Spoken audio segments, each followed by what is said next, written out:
मैं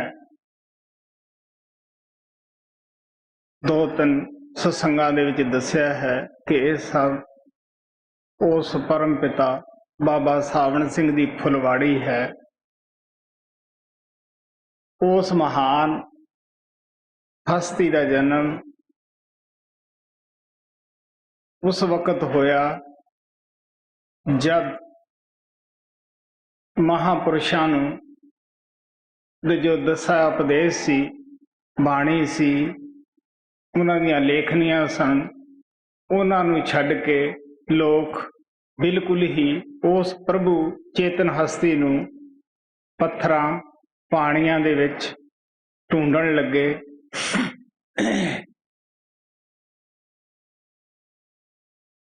ये भुल गए कि वह परमात्मा कित्थे है, उसनूं किवें मिलना है।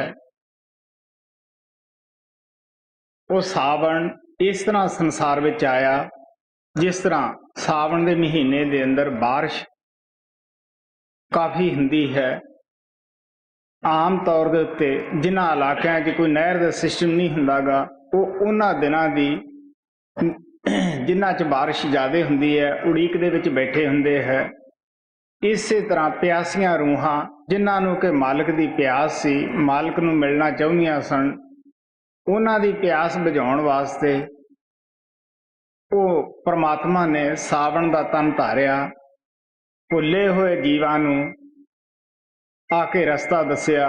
जो पत्थर पूज के पत्थर हो चुके सन उन्हां नूं अपने मरीद बनाया, उन्हां नूं सच्चाई बताई कि किस तरह वो परमात्मा बाहर किसी रीति रिवाज नाल नहीं मिलदा गा, वो थोड़े अंदर है, थोड़े प्यार का भुखा है। और ये भी प्यार दे नाल समझाया कि वो परमात्मा सारी कायनात दा एक है।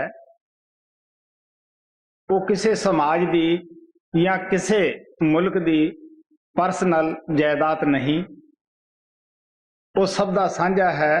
सारे ही उस परमात्मा दे मिलण दे हकदार हैं।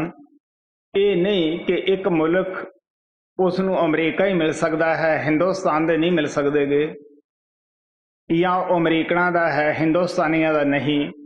नहीं, वो परमात्मा सब दा है। जो याद करता है उसनूं जरूर मिलता है। कुदरत दा कानून है। साडे सतगुरु महाराज कृपाल कहंदे हुंदे सन, भुखे नूं रोटी, प्यासे नूं पानी, ते कुदरत दा असूल है, उहनूं जरूर दिंदी है। इसे तरह जिन्हां आत्मा दे अंदर तड़प सी, प्यार सी उस परमात्मा दे मिलन दा, वो भगवान खुद ही सावण दा तन धार के आया, सब नूं रस्ता दसिया। उस वक्त दे विच बहुत सारे गर्म ख्याल वाले, गर्म दिमाग वाले लोग उन्हां नाल बहस मुबासा करन वास्ते जांदे सन। आपो अपने रीति रिवाज का, कर्म कांड का उन्हां कोले जिक्र करना कि साडा सही है। वो कहंदे हाँ मनदे हैं तुहाडा सही है, असी बुरा नहीं कहंदे, पर सच्चाई नूं अखां नाल खुद देखो जाके, फिर ये बात करनी। और आम तौर दे उत्ते लोग वाजे वजाउंदे उन्हां दे आश्रम दे अगे, डेरे दे अगे कि इस तरीके नाल परमात्मा मिलता है। वो अगों हस के यही कहंदे हुंदे, आ गए बई रब नूं जगाउण वाले। फिर उन्होंने कहना कि देखो बई गुरु ग्रंथ साहिब दे अंदर गुरु अर्जन देव ने बाणी दर्ज की है, कबीर साहिब दी, मुल्ला मन्यारे क्या चढ़े साई ना बहरा होए, जा कारण तू बांग दे दिल ही भीतर जोए। वो परमात्मा बहरा नहीं, बोला नहीं, तू जिन्हों आवाज़ां उची उची ला रहा है वो तेरे अंदर बैठा है। तू सोचदा मगरों है, वो सुन पहला लैंदा है। असी सब जानते हैं कि जब असी पुण्य करते हैं, दान करते हैं, कोई इकट्ठ वगैरह धर्म स्थान विच करते हैं, सियाणे आदमियों तो, पंडित लोगों तो, ज्योतिषियों तो जाके पूछते हैं ਕਿਹੜੀ ਤਿਥ, ਕਿਹੜਾ ਵਾਰ, ਕਿਹੜਾ ਮਹੀਨਾ ਅੱਛਾ ਹੋਏਗਾ ਦਾਨ ਪੁੰਨ ਕਰਨ ਵਾਸਤੇ। ਲੇਕਿਨ ਜਦ ਪਾਪ ਕਰਨਾ ਹੈ ਉਦੋਂ ਮਾਤਾ ਪਿਤਾ ਨਾਲ ਵੀ ਸਲਾਹ ਨਹੀਂ ਕੀਤੀ ਜਾਂਦੀ, ਪਤੀ ਪਤਨੀ ਸਲਾਹ ਨਹੀਂ ਕਰਦੇਗੇ। ਜਿਸ ਦਾ ਮੌਕਾ ਲੱਗਦਾ ਹੈ ਉਸ ਤੋਂ ਫਾਇਦਾ ਉਠਾਉਣ ਨੂੰ ਕਰਦਾ ਹੈ। ਲੇਕਿਨ ਤੁਸੀਂ ਸੋਚ ਕੇ ਦੇਖ ਲਓ, ਬੇਸ਼ੱਕ ਅਸੀਂ ਬੁਰਿਆਈ ਅੰਦਰ ਬੈਠ ਕੇ ਕਰਦੇ ਹਾਂ ਲੇਕਿਨ ਉਹ ਬਾਹਰ ਪ੍ਰਗਟ ਹੋ ਜਾਂਦੀ ਹੈ। ਅੱਜ ਅਸੀਂ ਉਹਨਾਂ ਬੁਰਾਈਆਂ ਦਾ ਬਦਲਾ ਵੀ ਚੁਕਾ ਰਹੇ ਹਾਂ। ਉਹ ਕੀ ਹੈ? ਬਿਮਾਰੀਆਂ ਹਨ, ਬੇਰੁਜ਼ਗਾਰੀਆਂ ਹਨ, ਪਰੇਸ਼ਾਨੀਆਂ ਹਨ। ਉਹ ਸਾਡੇ ਬੁਰੇ ਕਰਮਾਂ ਦੀ ਸਜ਼ਾ ਹੈ। ਜਿਹੜਾ ਥੋੜਾ ਬਹੁਤਾ ਦੇਹ ਦੇ ਵਿੱਚ ਬੈਠ ਕੇ, ਵਜੂਦ ਅੰਦਰ ਬੈਠ ਕੇ ਅਸੀਂ ਅੱਛਾ ਕਰਮ ਕੀਤਾ, ਉਸ ਦਾ ਇਨਾਮ ਮਿਲਿਆ ਹੈ। ਅੱਛੀ ਬੁੱਧੀ ਹੈ, ਤੰਦਰੁਸਤੀ ਹੈ, ਅੱਛਾ ਰੁਜ਼ਗਾਰ ਹੈ, ਔਲਾਦ ਨੇਕ ਹੈ, ਪਾਸ ਹੈ। ਤੋ ਮਹਾਤਮਾ ਸਾਨੂੰ ਪਿਆਰ ਨਾਲ ਦੱਸਦੇ ਹੈ ਉਹ ਪਰਮਾਤਮਾ ਹਰ ਹਰਕਤ ਨੂੰ ਸਾਡੇ ਅੰਦਰ ਬੈਠਾ ਦੇਖਦਾ ਹੈ। ਲੋਕਾਂ ਨੇ ਖੋਜ ਕਰਨ ਦੀ ਕੋਈ ਕਸਰ ਨਹੀਂ ਛੱਡੀ। ਅਗਰ ਉਹ ਭੇਖ ਧਾਰਨ ਦੇ ਨਾਲ ਪਰਮਾਤਮਾ ਮਿਲਦਾ ਹੁੰਦਾ, ਐਦੋਂ ਸਸਤਾ ਕਿਹੜਾ ਸੌਦਾ ਹੋਰ ਹੋ ਸਕਦਾ ਸੀਗਾ। ਜੈਸਾ ਮਰਜ਼ੀ ਅਸੀਂ ਕੱਪੜੇ ਨੂੰ ਰੰਗ ਦੇ ਸਕਦੇ ਹਾਂ, ਪਰਮਾਤਮਾ ਮਿਲ ਜਾਂਦਾ। ਮਹਾਤਮਾ ਕਹਿੰਦੇ ਨਹੀਂ, ਇਹ ਤਾਂ ਦੁਨੀਆ ਨੂੰ ਵਸ ਕਰਨ ਵਾਸਤੇ ਭੇਖ ਹੈ, ਲੇਕਿਨ ਪਰਮਾਤਮਾ ਕਿਸੇ ਦੇ ਭੇਖ ਤੇ ਰੀਝਦਾ ਨਹੀਂ। ਅਗਰ ਉਹ ਭੇਖ ਤੇ ਰੀਝਦਾ ਹੁੰਦਾ, ਖੁਸ਼ ਹੁੰਦਾ, ਜੋ ਬਹੁਰੂਪੀਏ ਲੋਕ ਹੈ ਉਹ ਕਦੇ ਕੁਛ ਬਣ ਜਾਂਦੇ ਆ, ਕਦੇ ਕੁਛ ਬਣ ਜਾਂਦੇ ਹੈ, ਉਹ ਪਰਮਾਤਮਾ ਨੂੰ ਫਸਾ ਲੈਂਦੇ, ਉਹਨਾਂ ਨੂੰ ਮਿਲ ਜਾਂਦਾ। ਉਹ ਵਿਚਾਰੇ ਕਿਉਂ ਮੰਗਦੇ ਫਿਰਦੇ? ਅਗਰ ਉਹ ਨਹਾਉਣ ਧੋਣ ਨਾਲ ਮਿਲਦਾ ਹੁੰਦਾ, ਕਿਉਂਕਿ ਅਸੀਂ ਆਮ ਤੌਰ ਤੇ ਲੋਕ ਪਾਣੀਆਂ ਦੇ ਵਿੱਚ ਨਹਾਉਣ ਨਾਲ ਮੁਕਤੀ ਸਮਝਦੇ ਹਾਂ। ਤਾਂ ਮਹਾਤਮਾ ਸਾਨੂੰ ਦੱਸਦੇ ਆ ਕਬੀਰ ਸਾਹਿਬ, ਡੱਡੂ, ਮੱਛੀਆਂ, ਉੱਥੇ ਬਹੁਤ ਸਾਰੇ ਹੋਰ ਜਲ ਦੇ ਜੀਵ ਹਨ, ਉਹ ਰਹਿੰਦੇ ਹੈ, ਉਹ ਪਰਮਾਤਮਾ ਨੂੰ ਪਾ ਲੈਂਦੇ। ਅੱਜ ਉਹ ਔਖੀਆਂ ਜੂਨਾਂ ਦੇ ਵਿੱਚ ਕਿਉਂ ਕਸ਼ਟ ਉਠਾਉਂਦੇ ਹੁੰਦੇ? ਅਗਰ ਉਹ ਪਰਮਾਤਮਾ ਸਿਰਫ ਦਾਨ ਦੇਣ ਦੇ ਨਾਲ ਹੀ ਮਿਲਦਾ ਹੁੰਦਾ ਤਾਂ ਜਿਹੜੇ ਸ਼ਾਹੂਕਾਰ ਲੋਕ ਹੈ, ਧਨੀ ਲੋਕ ਹੈ, ਉਹ ਉਸ ਪਰਮਾਤਮਾ ਨੂੰ ਪਾ ਲੈਂਦੇ। ਔਰ ਅਗਰ ਉਹ ਪੜ੍ਹਾਈ ਤੇ ਜਿਹੜਾ ਅਸੀਂ ਦਿਨ ਰਾਤ ਪੜ੍ਹਨ ਦੇ ਵਿੱਚ ਮੁਕਤੀ ਸਮਝਦੇ ਆ, ਕਹਿੰਦੇ ਅਗਰ ਉਹ ਇਸ ਤਰ੍ਹਾਂ ਮਿਲਦਾ ਹੁੰਦਾ, ਜਿਹੜੇ ਚਤਰ ਲੋਕ ਹੈ ਉਹ ਉਹਨੂੰ ਪਾ ਲੈਂਦੇ, ਭੋਲੇ ਰਹਿ ਜਾਂਦੇ। ਇਸ ਵਾਸਤੇ ਮਹਾਤਮਾ ਸਾਨੂੰ ਪਿਆਰ ਨਾਲ ਦੱਸਦੇ ਹੈ ਉਹਦੇ ਮਿਲਣ ਦਾ ਜੋ ਸਾਧਨ ਤਰੀਕਾ ਹੈ ਉਹ ਪਰਮਾਤਮਾ ਨੇ ਆਪਣੇ ਅੰਦਰ ਆਪਣੇ ਹੀ ਮਰਜ਼ੀ ਮੁਤਾਬਕ ਬਣਾਇਆ ਹੋਇਆ ਹੈ। ਉਹਨੂੰ ਕੋਈ ਘਟਾ ਨਹੀਂ ਸਕਦਾ, ਵਧਾ ਨਹੀਂ ਸਕਦਾ ਗਾ। ਗੁਰੂ ਨਾਨਕ ਦੇਵ ਜੀ ਮਹਾਰਾਜ ਕਹਿੰਦੇ ਹੈ, ਜਿਸ ਕਾ ਗ੍ਰਹਿ ਤਿਸ ਦੀਆ ਤਾਲਾ, ਕੁੰਜੀ ਗੁਰ ਸੋ ਪਾਈ, ਅਨਕ ਅਪਾਉ ਕਰੇ ਨਹੀਂ ਪਾਏ, ਬਿਨ ਸਤਿਗੁਰ ਸਰਣਾਈ। ਕਿਆ ਜਿਸ ਪਰਮਾਤਮਾ ਨੇ ਇਹ ਦੇਹ ਵਜੂਦ ਬਣਾਇਆ ਹੈ, ਖੁਦ ਉਸੇ ਨੇ ਤਾਲਾ ਲਾਇਆ ਹੋਇਆ ਹੈ। ਕੁੰਜੀ ਗੁਰ ਸੋ ਪਾਈ, ਔਰ ਉਸ ਤਾਲੇ ਨੂੰ ਖੋਲਣ ਵਾਸਤੇ ਕੁੰਜੀ ਉਹ ਮਹਾਤਮਾ ਨੂੰ ਦੇ ਕੇ ਭੇਜਦਾ ਹੈ ਇਹ ਸੰਸਾਰ ਮੰਡਲ ਦੇ ਉੱਤੇ। ਕਦੇ ਉਹ ਨਾਨਕ ਕੋਲੇ ਰਹੀ, ਕਦੇ ਕਬੀਰ ਕੋਲੇ ਰਹੀ, ਕਦੇ ਉਹ ਸਾਵਣ ਕੋਲੇ ਰਹੀ। ਔਰ ਇਸੇ ਤਰ੍ਹਾਂ ਵਕਤ ਦੇ ਮਹਾਤਮਾ ਜਿਹਨੂੰ ਉਹ ਚਾਹਵੇ ਪਰਮਾਤਮਾ ਸੰਸਾਰ ਵਿੱਚ ਭੇਜ ਸਕਦਾ ਹੈ। ਤੋ ਆਪ ਕਹਿਣ ਲੱਗੇ, ਮਨ ਬੁੱਧੀ ਨਾਲ ਜਿੰਨੇ ਮਰਜ਼ੀ ਤੁਸੀਂ ਉਪਾਅ ਕਰ ਲਓ, ਉਸ ਪਰਮਾਤਮਾ ਨੂੰ ਪਾ ਨਹੀਂ ਸਕਦੇਗੇ। ਜਿਤਨੇ ਵੀ ਮਰਜ਼ੀ ਤੁਸੀਂ ਉਪਾਅ ਕਰ ਲਓ। ਮੈਂ ਦੱਸਦਾ ਹੁੰਦਾ ਹੈ ਕਿ ਮੈਨੂੰ ਬਹੁਤ ਸਾਰੇ ਕਰਮ ਕਾਂਡ ਦਾ ਮੌਕਾ ਮਿਲਿਆ ਜ਼ਿੰਦਗੀ ਦੇ ਅੰਦਰ ਕਰਨ ਦਾ। ਦਿਲ ਦੇ ਵਿੱਚ ਸ਼ੌਕ ਸੀ, ਜਿਸ ਤਰ੍ਹਾਂ ਧੂਣੀਆਂ ਤਪਾਉਣੀਆਂ, ਜਲ ਧਾਰਾ ਵਗੈਰਾ ਕਰਨਾ, ਇਹ ਬੜੇ ਹੀ ਸ਼ਰਧਾ ਪਿਆਰ ਦੇ ਨਾਲ ਕੀਤੇ ਹਨ। ਲੇਕਿਨ ਇਹ ਕਰਨ ਦੇ ਨਾਲ ਕੋਈ ਸ਼ਾਂਤੀ, ਤ੍ਰਿਪਤੀ ਨਹੀਂ ਆਈ ਜਦ ਤੱਕ ਕਿ ਸਤਿਗੁਰਾਂ ਦੇ ਦਰ ਦੇ ਉੱਤੇ ਜਾ ਕੇ ਆਪਣੀ ਧੌਣ ਨਾ ਝੁਕਾ ਦਿੱਤੀ। ਇਸ ਵਾਸਤੇ ਆਪ ਕਹਿੰਦੇ ਮਨ ਬੁੱਧੀ ਨਾਲ ਜੋ ਮਰਜ਼ੀ ਤੁਸੀਂ ਕਰਮ ਕਰ ਲਓ। ਕਬੀਰ ਸਾਹਿਬ ਕਹਿੰਦੇ ਹੈ, ਜਿਉਂ ਤਿਲ ਮਾਹੀ ਤੇਲ ਹੈ, ਜਿਉਂ ਚਖਮਖ ਮੇ ਆਗ, ਤੇਰਾ ਪ੍ਰੀਤਮ ਤੁਝ ਮੇ ਜਾਗ ਸਕੇ ਤੋ ਜਾਗ। ਪਿਆਰਿਆ, ਜਿਸ ਤਰ੍ਹਾਂ ਤਿਲਾਂ ਅੰਦਰ ਤੇਲ ਹੈ, ਪੱਥਰ ਦੇ ਅੰਦਰ ਅਗਨੀ ਹੈ, ਔਰ ਫੁੱਲ ਦੇ ਅੰਦਰ ਖੁਸ਼ਬੂ ਹੈ, ਮਹਿੰਦੀ ਦੇ ਅੰਦਰ ਰੰਗ ਹੈ, ਇਸੇ ਤਰ੍ਹਾਂ ਉਹ ਪਰਮਾਤਮਾ ਤੇਰੇ ਅੰਦਰ ਸਮਾਇਆ ਹੋਇਆ ਹੈ। ਅਗਰ ਤੈਥੋਂ ਉਸ ਨੂੰ ਜਗਾਈਦਾ ਹੈ, ਬੁਲਾਈਦਾ ਹੈ, ਤਾਂ ਤੂੰ ਬੁਲਾ ਸਕਦਾ ਹੈ, ਜਗਾ ਸਕਦਾ ਹੈ। ਇਸ ਵਾਸਤੇ ਸਾਰੇ ਸੰਤ ਇਸ ਗੱਲ ਦੇ ਉੱਤੇ ਇਤਫਾਕ ਕਰਦੇ ਹੈ ਕਿ ਪਰਮਾਤਮਾ ਦੇ ਰਹਿਣ ਦਾ ਇਹ ਸਰੀਰ ਮੰਦਰ ਹੈ।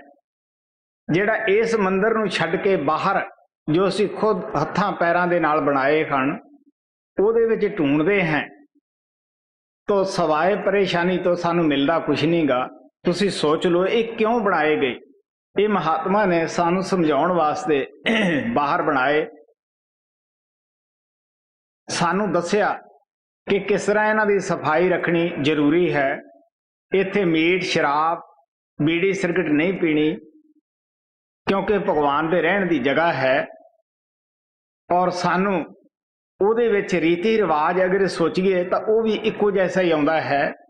जिस तरह साडे ਬੋਧਾਂ ਦੇ ਮੰਦਰ अंदर हिंदुओं के मंदिर के अंदर आपां दाखिल हुंदे हैं, उत्थे सब तो पहला घंटी लगी हुंदी है, उहनूं खड़का के अंदर जाने हैं। अंदर जोत जगदी है, ਉਹਦੇ भी असीं दर्शन करते हैं। इस तरह अगर आपां मसीत के अंदर जाइए, वो लोग भी चुरागा करते हैं और मौलवी ਉੱਚੀ ਉੱਚੀ ਬਾਂਗ ਦਿੰਦਾ है, आवाज़ पैदा करता है। इस तरह से सिखां दे गुरुद्वारे के अंदर जाने हैं, उत्थे भी घड़ियाल संख वजाए जाते हैं। एक अखंड जोत भी जगाई जाती है जिहड़ी दिन रात जगदी है। इस तरह चर्च दे विच आपां जाने हैं, प्रार्थना करन तो पहला वो लोग भी मोमबत्तियां जगाउंदे हन और अपनी सर्वस प्रार्थना शुरू करने तो पहला उपर घंटा है उसकी आवाज़ पैदा करते हैं।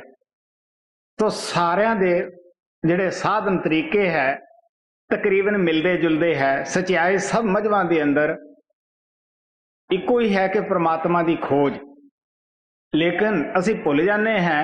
असी बाहरले मंदिरां की तो इज्जत करते हैं, उत्थे जोड़ा लेके नहीं जाते गए, लेकिन जिहड़ा खुद परमात्मा ने मंदिर बनाया है जिहदे विच वो बैठा है, कदे असी इस मंदिर की कदर कीती, कदे इस दे अंदर दाखिल होए, कदे इहदी सफाई करनी असी कदर कीती है। अगर बाहर किसी मंदिर मस्जिद गुरुद्वारे की गलती नाल किसी तो मकान विच कोई तरेड़ भी मामूली जी आ जाए, असी हज़ारां ही लखां ही उस परमात्मा दे हर मंदिरां नूं कतल करते हैं, फिर कौम के शहीद कहलाउने हैं। तुसी सोच के देख सकते हो, इंसान इट्टां पत्थरां दे नाल प्यार करता है। जिन्हां मंदिरां दे अंदर वो परमात्मा बैठा है, जिहड़े खुद उसने बनाए है, उन्हां नाल असीं नफरत कर रहे हैं। फरीद जी अगे बाणी दे विच दसणगे कि जे तैनूं परमात्मा दे मिलण दा शौक है ते किसी का दिल ना दिखा, दिल दिखाने तो वध होर कोई वड्डा गुनाह नहीं गा। सो मैं आप नूं हर रोज फरीद साहब की बाणी सुनाना है। फरीद साहब ने काफ़ी जंगल के अंदर फिर के अपना तप अभ्यास किया।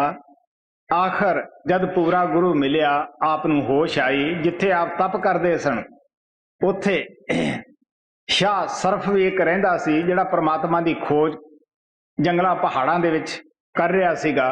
वो रोज़ ही तुरया फिरदा और शेख फरीद उस जगह के उत्ते बैठ के आपकी समाधि ला के अंदर जाता सीगा। आखिर उन्होंने कई दफ़ा प्रेम प्यार दीयां गल्लां चलियां। आखिर फरीद कहन लगे, जंगल जंगल क्या ढूंढे, वण कंडा मोड़े, वसे रब हियालिया, जंगल क्या ढूंढे। वो शेख सरफ क्यों मारिया मारिया बाहर तू जंगलों पहाड़ों में फिरदा है। वो खुदा वो रब परमात्मा तो तेरे अंदर वड़िया फिरदा है, क्यों कंडियां नूं लताड़दा फिरदा है, क्यों अपना वक्त खराब करदा है जी।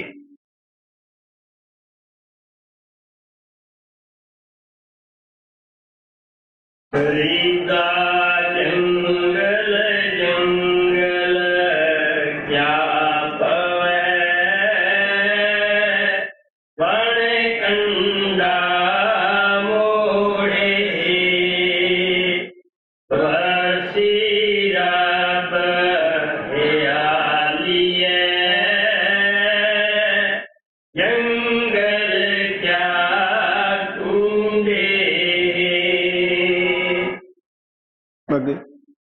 फरीदा इन्नी नीति जंगी हल डूंगर पावे ओम, आज फरीद उजड़ा सैको हाथियों। जिन्हां ने अभ्यास किया है, परमात्मा की खोज की है, उन्हां नूं ही पता हुंदा है कि मन दे नाल किस तरह संघर्ष करना पैंदा है, कम खाना कम बोलना। और सानू पता ही है कि सुख का इलाज दुख है, और माता बच्चे नू पैदा नहीं कर सकती जब तक वो पीड़ा का कष्ट ना सहारे। इस तरह जो सोना है वह भी खान दे विचों खोद के निकालिया जाता है, और मोती प्राप्त करने वास्ते समुद्र गहरे दे अंदर डुबकी लाउणी पैंदी है। इस तरह वो परमात्मा की प्राप्ति वास्ते तां बहुत कुर्बानी की जरूरत पैंदी है। तो आप प्यार दे नाल आपने बहुत सारे तप अभ्यास किए, क्योंकि अभ्यासी जब भुख प्यास नूं सहंदा है, क्योंकि नींद का गलवा जब असीं ज़्यादा खावांगे वो ज़्यादा आएगा, वो आलस पैदा करेगी। तो अभ्यासी का शरीर जिहड़ा है उन्ना ताकतवर नहीं हुंदागा जिन्ना कि असीं दुनियादार खा खा के मोटे हो जाते हैं और जुर्माने बन जाते हैं। और आपका शरीर इस तरह बड़ा क्षीण हो चुका सीगा और पतला हो चुका, दुबला हो चुका सीगा। आप कहन लगे कि बड़े अफसोस की गल है, क्योंकि उदों ट्रेन वगैरह दे कारां दे साधन नहीं सन, सब सफर तुर के करना पैंदा सी कि इन्हां लत्तां दे नाल, इन्हां जंघां दे नाल मैं बहुत ही जंगलों पहाड़ों च लंबियां लंबियां सफर कीते, तुरया, लेकिन अज मैं अपने अभ्यास विच बैठ नहीं सकियागा और शरीर मेरा बल नहीं कर रहा गया। जिहड़ा पेशाब का बर्तन कोले रखिया सीगा, बीमार होए ने, कहन लग्या ये ऐ दिसदा है मंजे दे नाल पिया जिवें 100 कोह ते दूर पिया हुंदा है। सो इस वास्ते आप अपनी वो अवस्था बयान करते हैं जी। आज फरीदे उजड़ा सैको हाथियों। फरीदा राती गतियां दुख दुख उठन पास। देखते मामा जीविया ये ना बैठानी आस। आप प्यार ना कहते हैं त्रेता युग, सतयुग, त्रेता, दुआपर, इन्हां दे विच वड्डियां रातां की वड्डियां उमरां भोगियां सी।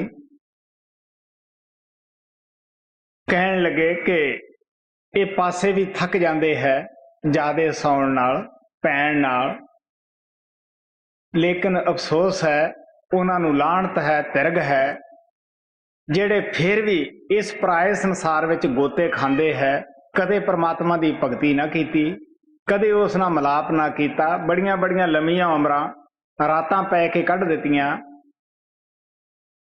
इस वास्ते आप प्यार ना कहते हैं उन्हां दा की जीवन है जिन्हां दी नित दुनिया दे विच पेछी है। साडी हालत भी यही है, मौत तो बाद चलो धर्मराज दे अगे, धर्मराज साडा इमालनामा साडे करमां दा कागज देखदा है, जिथे सानू मुनासिब हुंदा है उत्थे जन्म दिंदा है। अजे उस कलबूत दे अंदर असीं बड़े मगरों हुन्ने हैं, मौत दा नज़ारा, मौत दा फरिश्ता वो पहला अखां अगे आ जाता है, 10 नंबरियां दी तरह हथकड़ी लगी रहिंदी है। सो महात्मा कहंदे आ प्यार दे नाल उन्हां दा की जीवन है, जिहड़े पराए संसार विच जिथे कि साडा कोई दोस्त नहीं, मित्र नहीं, असीं बैठे हैं। देखते मामा जीविया ये ना बैठानी आस। फरीदा जीवे होंदा वारिया मिलता आए दियां। तेरा जल मजीद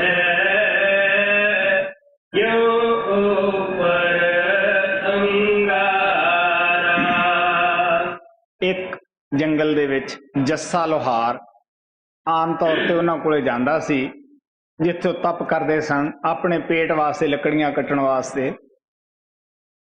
ਇੱਕ ਦਿਨ ਉਸ ਨੂੰ ਰਾਤ ਹੋ ਗਈ, ਕਿਉਂਕਿ ਉਹ ਵੀ ਬਿਰਧ ਆਦਮੀ ਸੀਗਾ।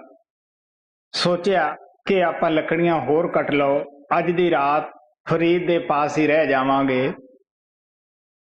ਜਦ ਉਹ ਰਿਹਾ, ਰਾਤ ਨੂੰ ਉਸਦੇ ਪਾਸ ਖਿਆਲ ਆਇਆ ਕਿ ਇਹ ਰੋਟੀ ਤਿਆਰ ਕਰੇਗਾ, ਖਾ ਲਵਾਂਗੇ, ਕਿਉਂਕਿ ਅਸੀਂ ਦੁਨੀਆਦਾਰ ਐਸਾ ਹੀ ਸਮਝਦੇ हैं कि ਬੰਦਾ ਆਪਣੀ ਮਿਸਾਲ ਆਪ ਹੈ। ਬਈ ਜਿਸ ਤਰ੍ਹਾਂ ਮੈਂ ਫੁਲਕਾ ਰੋਜ਼ ਤਿਆਰ ਕਰਦਾ ਹਾਂ, ਇਹ ਵੀ ਕਰੇਗਾ। ਲੇਕਿਨ ਫਰੀਦ ਨੂੰ ਤਾਂ ਆਪਣਾ ਅਭਿਆਸ ਪਿਆਰਾ ਸੀਗਾ, ਉਹ ਅਭਿਆਸ ਦੇ ਵਿੱਚ ਜੁੜ ਗਿਆ। ਜਿਹੜਾ ਜੱਸਾ ਲੋਹਾਰ ਸੀਗਾ ਉਹ ਖਾਣੇ ਦੀ ਇੰਤਜ਼ਾਰ ਕਰਦਾ ਹੈ ਕਿ ਹੁਣ ਫਰੀਦ ਨੇ ਆਵਾਜ਼ ਮਾਰੀ, ਆਖੇਗਾ ਆ ਵੀ ਪਿਆਰਿਆ ਤੂੰ ਖਾਣਾ ਖਾ ਲੈ। ਆਖਰ ਜਦੋਂ ਬੜੀ ਰਾਤ ਹੋ ਗਈ, ਭੁੱਖ ਨੇ ਤੰਗ ਕੀਤਾ, ਉਸਨੇ ਮੰਗ ਲਈ। तो फरीद साहब हस के इस ਸ਼ਲੋਕ ਬੋਲਦੇ ਹੈ ਕਿ ਦੇਖ ਵੀ ਜੱਸਿਆ ਪਿਆਰਿਆ, ਮੈਂ ਤੈਨੂੰ ਸੱਚ ਦੱਸਦਾ, ਅਗਰ ਮੇਰੇ ਕੋਲੇ ਖਾਣਾ ਹੁੰਦਾ ਤਾਂ ਮੈਂ ਤੈਨੂੰ ਜ਼ਰੂਰ ਦਿੰਦਾ। ਮੈਂ ਤੈਨੂੰ ਇਹ ਦੱਸਦਾ ਵੀ ਮੇਰੇ ਕੋਲੇ ਜੇ ਮੈਂ ਝੂਠ ਬੋਲਦਾ ਹੈ ਤੇ ਮੇਰਾ ਬੇਸ਼ੱਕ ਤਨ ਜਿਹੜਾ ਹੈ ਉਹ ਅੱਗ ਵਿੱਚ ਜਲ ਜਾਵੇ। ਮੈਂ ਤੈਨੂੰ ਸੱਚ ਦੱਸਦਾ, ਮੈਂ ਤਾਂ ਮਾਲਕ ਦੇ ਆਸਰੇ ਤੇ ਬੈਠਾ ਹਾਂ। ਮਹਾਰਾਜ ਸਾਵਣ ਕਹਿੰਦੇ ਹੁੰਦੇ ਸੀਗੇ ਕਿ ਇੱਕ ਦਫਾ ਉਹਨਾਂ ਨੇ ਕਾਫੀ ਲੰਬੀ ਯਾਤਰਾ ਕੀਤੀ। ਉਹਨਾਂ ਦੇ ਨਾਲ ਇੱਕ ਪ੍ਰੇਮੀ ਸੀਗਾ, ਘਰੋਂ ਖਾਣਾ ਲੈ ਕੇ ਆਮ ਤੌਰ ਦੇ ਉੱਤੇ ਬਾਬਾ ਸਾਵਣ ਸਿੰਘ ਸਫ਼ਰ ਕਰਦੇ ਰਹੇ ਹੈ। ਆਮ ਹੋਟਲਾਂ ਦੇ ਵਿੱਚ ਜਾਣ ਦੇ ਇਤਨੇ ਸ਼ੌਕੀਨ ਨਹੀਂ ਸਨ, ਨਾ ਸਾਡੇ ਪਰਮ ਪਿਤਾ ਕਿਰਪਾਲ ਹੀ ਹੋਟਲਾਂ ਦੇ ਸ਼ੌਕੀਨ ਸਨ। ਔਰ ਉਹ ਸਾਰੇ ਦਿਨ ਦਾ ਸਫ਼ਰ ਕਰਿਆ ਹੈ। ਸਾਥ ਵਾਲੇ ਨੇ ਤਾਂ ਇਹ ਸੋਚਿਆ ਕਿ ਮਹਾਰਾਜ ਜੀ ਕਹਿਣਗੇ ਵੀ ਖਾਣਾ ਖਾ ਲਓ, ਲੇਕਿਨ ਉਹਨਾਂ ਨੇ ਕਿਹਾ ਇਹ ਕਹੇਗਾ ਵੀ ਖਾਣਾ ਖਾ ਲਓ। ਸ਼ਾਮ ਨੂੰ ਆ ਗਏ। ਮਹਾਰਾਜ ਸਾਵਣ ਕਹਿਣ ਲੱਗੇ, ਦੇਖੋ ਬਈ ਸੰਤਾਂ ਨੇ ਅਗਰ ਦੇਹ 'ਚ ਰਹਿਣਾ ਹੋਵੇ ਤਦ ਹੀ ਖਾਣੇ ਦਾ ਖਿਆਲ ਆਉਂਦਾ ਹੈ। ਉਹਨਾਂ ਨੂੰ ਅੰਦਰੋਂ ਕੋਈ ਹੋਰ ਤਾਕਤ ਜਿਹੜੀ ਹੈ ਤ੍ਰਿਪਤ ਕਰਦੀ ਹੈ। ਇਸ ਵਾਸਤੇ ਜਦੋਂ ਸਰੀਰ 'ਚ ਆਉਂਦੇ ਆ ਉਹਨਾਂ ਨੂੰ ਭੁੱਖ ਵੀ ਹੈ, ਪਿਆਸ ਵੀ ਹੈ। ਤੋ ਆਪ ਪਿਆਰ ਦੇ ਨਾਲ ਦੱਸਦੇ ਆ ਕਿ ਮੈਂ ਜੱਸਿਆ ਉਸ ਮਾਲਕ ਦੇ ਆਸਰੇ ਤੇ ਜੰਗਲ ਵਿੱਚ ਬੈਠਾ ਹੈ, ਮੈਂ ਅਭਿਆਸ ਕਰਨ ਵਾਸਤੇ ਬੈਠਾ ਹੈ। ਅਗਰ ਜੇ ਮੈਂ ਖਾ ਕੇ ਸੌਣਾ ਹੀ ਹੁੰਦਾ ਤਾਂ ਮੈਂ ਘਰ ਦੇ ਵਿੱਚ ਰਹਿ ਸਕਦਾ ਸੀਗਾ। ਹਾਂਜੀ।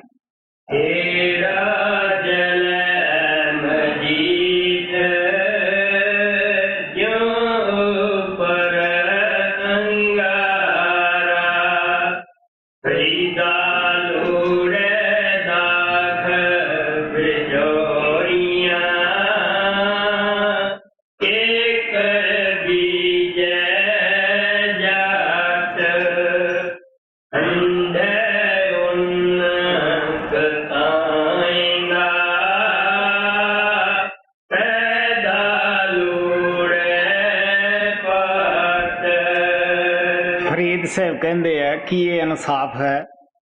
ਜ਼ਿਮੀਂਦਾਰ ਖੇਤੀ ਕਰਨ ਵਾਲਾ ਕਿਕਰਾਂ ਦੇ ਬੀਜ ਬੀਜਦਾ ਹੈ, ਲੇਕਿਨ ਬਜੌਰ ਦੇਸ਼ ਦੀਆਂ ਦਾਖਾਂ ਦਾ ਉਹ ਮਜ਼ਾ ਭਾਲਦਾ ਹੈ।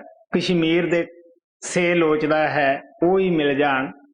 ਕਹਿਣ ਲੱਗੇ ਕਿ ਭੇਡਾਂ ਦੀ ਉਹਨੂੰ ਕਰਦਾ ਹੈ, ਲੇਕਿਨ ਚਾਹੁੰਦਾ ਹੈ ਕਿ ਪੱਟ ਮੁਲਾਇਮ ਹੋਵੇ। ਇਹ ਕਿਸ ਤਰ੍ਹਾਂ ਹੋ ਸਕਦਾ ਹੈ? ਮਹਾਤਮਾ ਸਾਨੂੰ ਦੱਸਦੇ ਹੈ, ਤਾਰਾ ਮੀਰਾ ਸਾਗ ਬੀਜ ਕੇ ਸਵਾਦ ਭਾਲਦਾ ਖੀਰਾਂ ਦੇ, ਜੀ ਲੋਚਦਾ ਅੰਬ ਖਾਣ ਨੂੰ ਬੀਜੇ ਬੀਜ ਕਰੀਰਾਂ ਦੇ। ਕਹਿਣ ਲੱਗੇ ਭਰਾਵਾ ਜੋ ਕੁਛ ਵੀ ਤੂੰ ਬੀਜੇਗਾ ਉਹਦਾ ਫਲ ਤੈਨੂੰ ਖੁਦ ਹੀ ਖਾਣਾ ਪਏਗਾ। ਗੁਰੂ ਨਾਨਕ ਕਹਿੰਦੇ ਆ, ਖੇਤ ਸਰੀਰ ਜੋ ਬੀਜਿਆ ਸੋ ਅੰਤ ਖਲੋਇਆ ਆਏ। ਭਰਾਵਾ ਤਹੀਂ ਆਪਦੇ ਕਰਮਾਂ ਦੀ ਖੇਤੀ ਨੂੰ ਕੱਟਣਾ ਜਾ ਕੇ। ਮਿਰਚਾਂ ਕੋਈ ਬੀਜਦਾ ਹੈ, ਦੁਨੀਆ 'ਚ ਵੀ ਅਸੀਂ ਦੇਖਦੇ ਹਾਂ, ਉਹ ਮਿਰਚਾਂ ਦਾ ਪੌਦਾ ਹੀ ਕੱਟਦਾ ਹੈ। ਅਗਰ ਕੋਈ ਇੱਕ ਬੀਜਦਾ ਹੈ ਉਹ ਉੱਥੋਂ ਮਿਰਚਾਂ ਨਹੀਂ ਕੱਟ ਸਕਦਾ, ਇੱਕ ਹੀ ਕੱਟੇਗਾ, ਗੰਨਾ ਹੀ ਕੱਟੇਗਾ। ਸੋ ਮਹਾਤਮਾ ਸਾਨੂੰ ਪਿਆਰ ਦੇ ਨਾਲ ਫਰੀਦ ਸਾਹਿਬ ਕਹਿੰਦੇ ਹੈ, ਕਿਸ ਤਰ੍ਹਾਂ ਦਾ ਨਿਆਂ ਹੈ। ਮੇਰੇ ਪਾਸ ਬਹੁਤ ਸਾਰੇ ਪ੍ਰੇਮੀ ਆਉਂਦੇ ਹੈ, ਉਹ ਵੱਧ ਤੋਂ ਵੱਧ ਇਹੀ ਕਹਿੰਦੇ ਆ ਜੀ ਪਰਦਾ ਖੋਲੋ। ਮੈਂ ਉਹਨਾਂ ਨੂੰ ਇਹ ਸਲਾਹ ਦਿੰਦਾ ਤੁਸੀਂ ਅਭਿਆਸ ਕਰੋ। ਉਹ ਕਹਿੰਦੇ ਜੀ ਇਹ ਤਾਂ ਹੁੰਦਾ ਨਹੀਂ। ਹੁਣ ਤੁਸੀਂ ਸੋਚ ਕੇ ਦੇਖ ਲਓ, ਕਦੇ ਕਿਸੇ ਸੁੱਤੇ ਪਏ ਦਾ ਵੀ ਪਰਦਾ ਖੁੱਲਿਆ ਹੈ? ਅਗਰ ਕੋਈ ਜ਼ਿਮੀਂਦਾਰ ਵੀ ਸਮੇਂ ਕਿ ਉਹ ਖੇਤੀ 'ਚ ਕਾਮਯਾਬ ਹੋ ਸਕਦਾ ਹੈ, ਅਗਰ ਕੋਈ ਵਪਾਰੀ ਆਦਮੀ ਬਿਜ਼ਨਸਮੈਨ ਇਹ ਕਹੇ ਮੈਂ ਬਾਹਰ उस जगह ते जाके माल ना लियावां, ਉਹਦਾ ਮੁੱਲ ना तारां। ਤੁਸੀਂ सोच के देख लो ਉਹਦਾ बिजनेस किस तरह ਚੱਲੇਗਾ। ਇਹ ਤਾਂ ਦਇਆ ਉਸ परमात्मा ਦੀ, ਸਾਨੂੰ ਉਸਨੇ ਨਾਮ ਦੇ ਦਿੱਤਾ ਹੈ। ਹੁਣ ਸਾਡਾ ਫਰਜ਼ ਇਹ ਹੈ ਕਿ ਕੋਈ ਅਸੀਂ ਮੁੱਲ ਨਹੀਂ ਲਾਉਣਾਗਾ। ਤੜਕੇ ਉੱਠੋ, ਆਪਣਾ ਅਭਿਆਸ ਕਰੋ। ਗੁਰੂ ਅਮਰਦੇਵ ਦੇ ਪਾਸ ਕੁਝ ਸਿੱਖ ਆਏ, ਬੇਨਤੀ ਕੀਤੀ ਕਿ ਮਹਾਰਾਜ ਜੀ ਸਾਡੇ ਤੇ ਦਇਆ ਕਰੋ। ਉਹ ਕਹਿੰਦੇ ਸਭ ਤੋਂ ਪਹਿਲਾਂ ਅੰਮ੍ਰਿਤ ਵੇਲਾ ਬਣਾਓ। ਹਾਂਜੀ।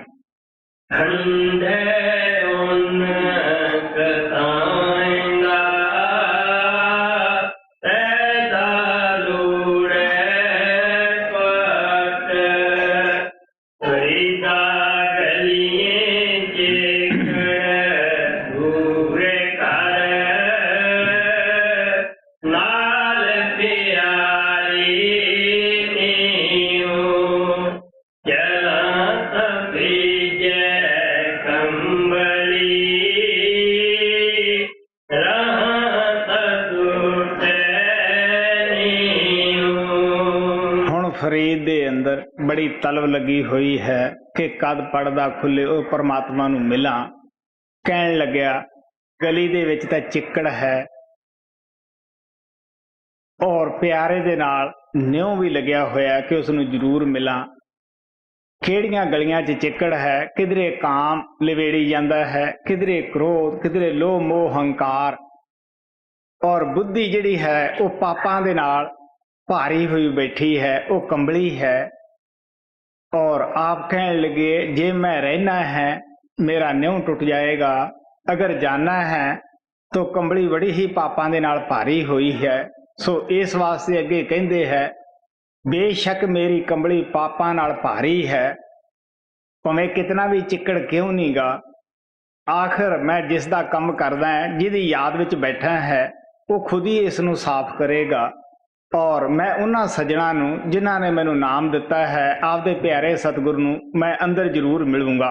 इस वास्ते आप कहंदे है सिख इतिहास दे विच जिक्र आउंदा है कि सिद्धा जाण तो शेर जे रुक जावे, कौन आखदा मर्द दलेर ओनूं।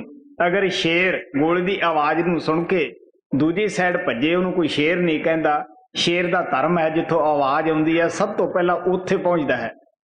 अगर वो रुक जावे तो मर्द कौन कह सकता है। तिल कहानी की पीड़ तो डरे जेकर, उन्होंने कौन बाजार विच पुछेगा। इस तरह अगर सिख होके धर्म नूं लीक लाउंदा है, उन्होंने ओहदा गुरु मूँह नहीं ला सकदागा। इस तरह कंघी अगर आपदे हड्ड पहला आरे दे नाल ना चरा लवे, उन्होंने सिर दे उत्ते कौन रखता है, कौन सवार करता है। सो इस वास्ते महात्मा सानूं दसदे है कि पहला अपना आप कुर्बान करके ही असी उस प्यारे नूं पा सकते हैं। तो फरीद साहब कहते हैं मैनू कोई कंबली तक गरज नहीं गई, बेशक कितनी भिजी है, मैनू ये पता है कि नाम जिहड़ा है वो मेरे सारे पापां नूं कट देवेगा और मेरा अंतशकरण जो है वो साफ कर देवेगा। जी।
प्यार दे नाल कहंदे है कि असी जीव चिट्टे कपड़ियां दे विच अच्छे धन होण दा हंकार करते हैं, सेवा तो दूर रहने हैं, सोचते हैं साडे कपड़े खराब होणगे, या ये कहणगे कि बड़ा आदमी एक छोटे जे आदमी नूं खाना खिला सकदा, खवाई जांदा है। कहण लग्या ये मेरे दिल दे विच भुलेखा ही सीगा, लेकिन मेरी रूह नूं गाफल आत्मा नूं ਮਨ ਨੂੰ ਇਹ ਨਹੀਂ ਪਤਾ ਕਿ ਤੇਰਾ ਜਿਹੜਾ ਜਿਸਮ ਹੈ ਉਹ ਮਿੱਟੀ ਦੇ ਵਿੱਚ ਮਿੱਟੀ ਬਣ ਜਾਏਗਾ।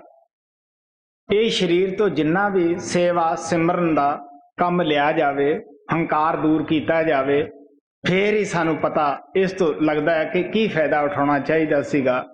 ਮਹਾਰਾਜ ਸਾਵਣ ਸਿੰਘ ਕਹਿੰਦੇ ਹੁੰਦੇ ਸੀਗੇ ਕਿ ਜਦ ਅਸੀਂ ਇੱਕ ਤੱਪੜ ਦੇ ਉੱਤੇ ਅਮੀਰ ਗਰੀਬ ਬੈਠ ਕੇ ਖਾਣਾ ਖਾਂਦੇ ਹਾਂ, ਸਾਡੇ ਅੰਦਰ ਛੋਟਿਆਂ ਨੂੰ ਉਤਸ਼ਾਹ ਮਿਲਦਾ ਹੈ, ਬੜਿਆਂ ਨੂੰ ਨੀਵੇਂ ਹੋਣ ਦਾ ਮੌਕਾ ਮਿਲਦਾ ਹੈ। ਜਦ ਅਸੀਂ ਸੇਵਾ ਕਰਦੇ ਹਾਂ ਬੜੇ ਛੋਟੇ ਸਾਰੇ, ਉਦੋਂ ਵੀ ਸਾਡੇ ਅੰਦਰ ਉਤਸ਼ਾਹ ਪੈਦਾ ਹੁੰਦਾ ਹੈ। ਉਹ ਤਾਕਤ ਗੁਰੂ ਜਿਸ ਨੇ ਸਾਨੂੰ ਨਾਮ ਨਾਲ ਜੋੜਿਆ ਹੈ ਉਹ ਖੁਸ਼ ਹੁੰਦਾ ਹੈ ਕਿ ਕਿਸ ਤਰ੍ਹਾਂ ਮੇਰੇ ਬੱਚੇ ਜਿਹੜੇ ਹੈ ਹੰਕਾਰ ਤੋਂ ਪਾਸਾ ਛਡਾ ਕੇ ਸਾਧ ਸੰਗਤ ਦੀ ਸੇਵਾ ਵਿੱਚ ਲੱਗੇ ਹੋਏ ਹੈ ਜੀ।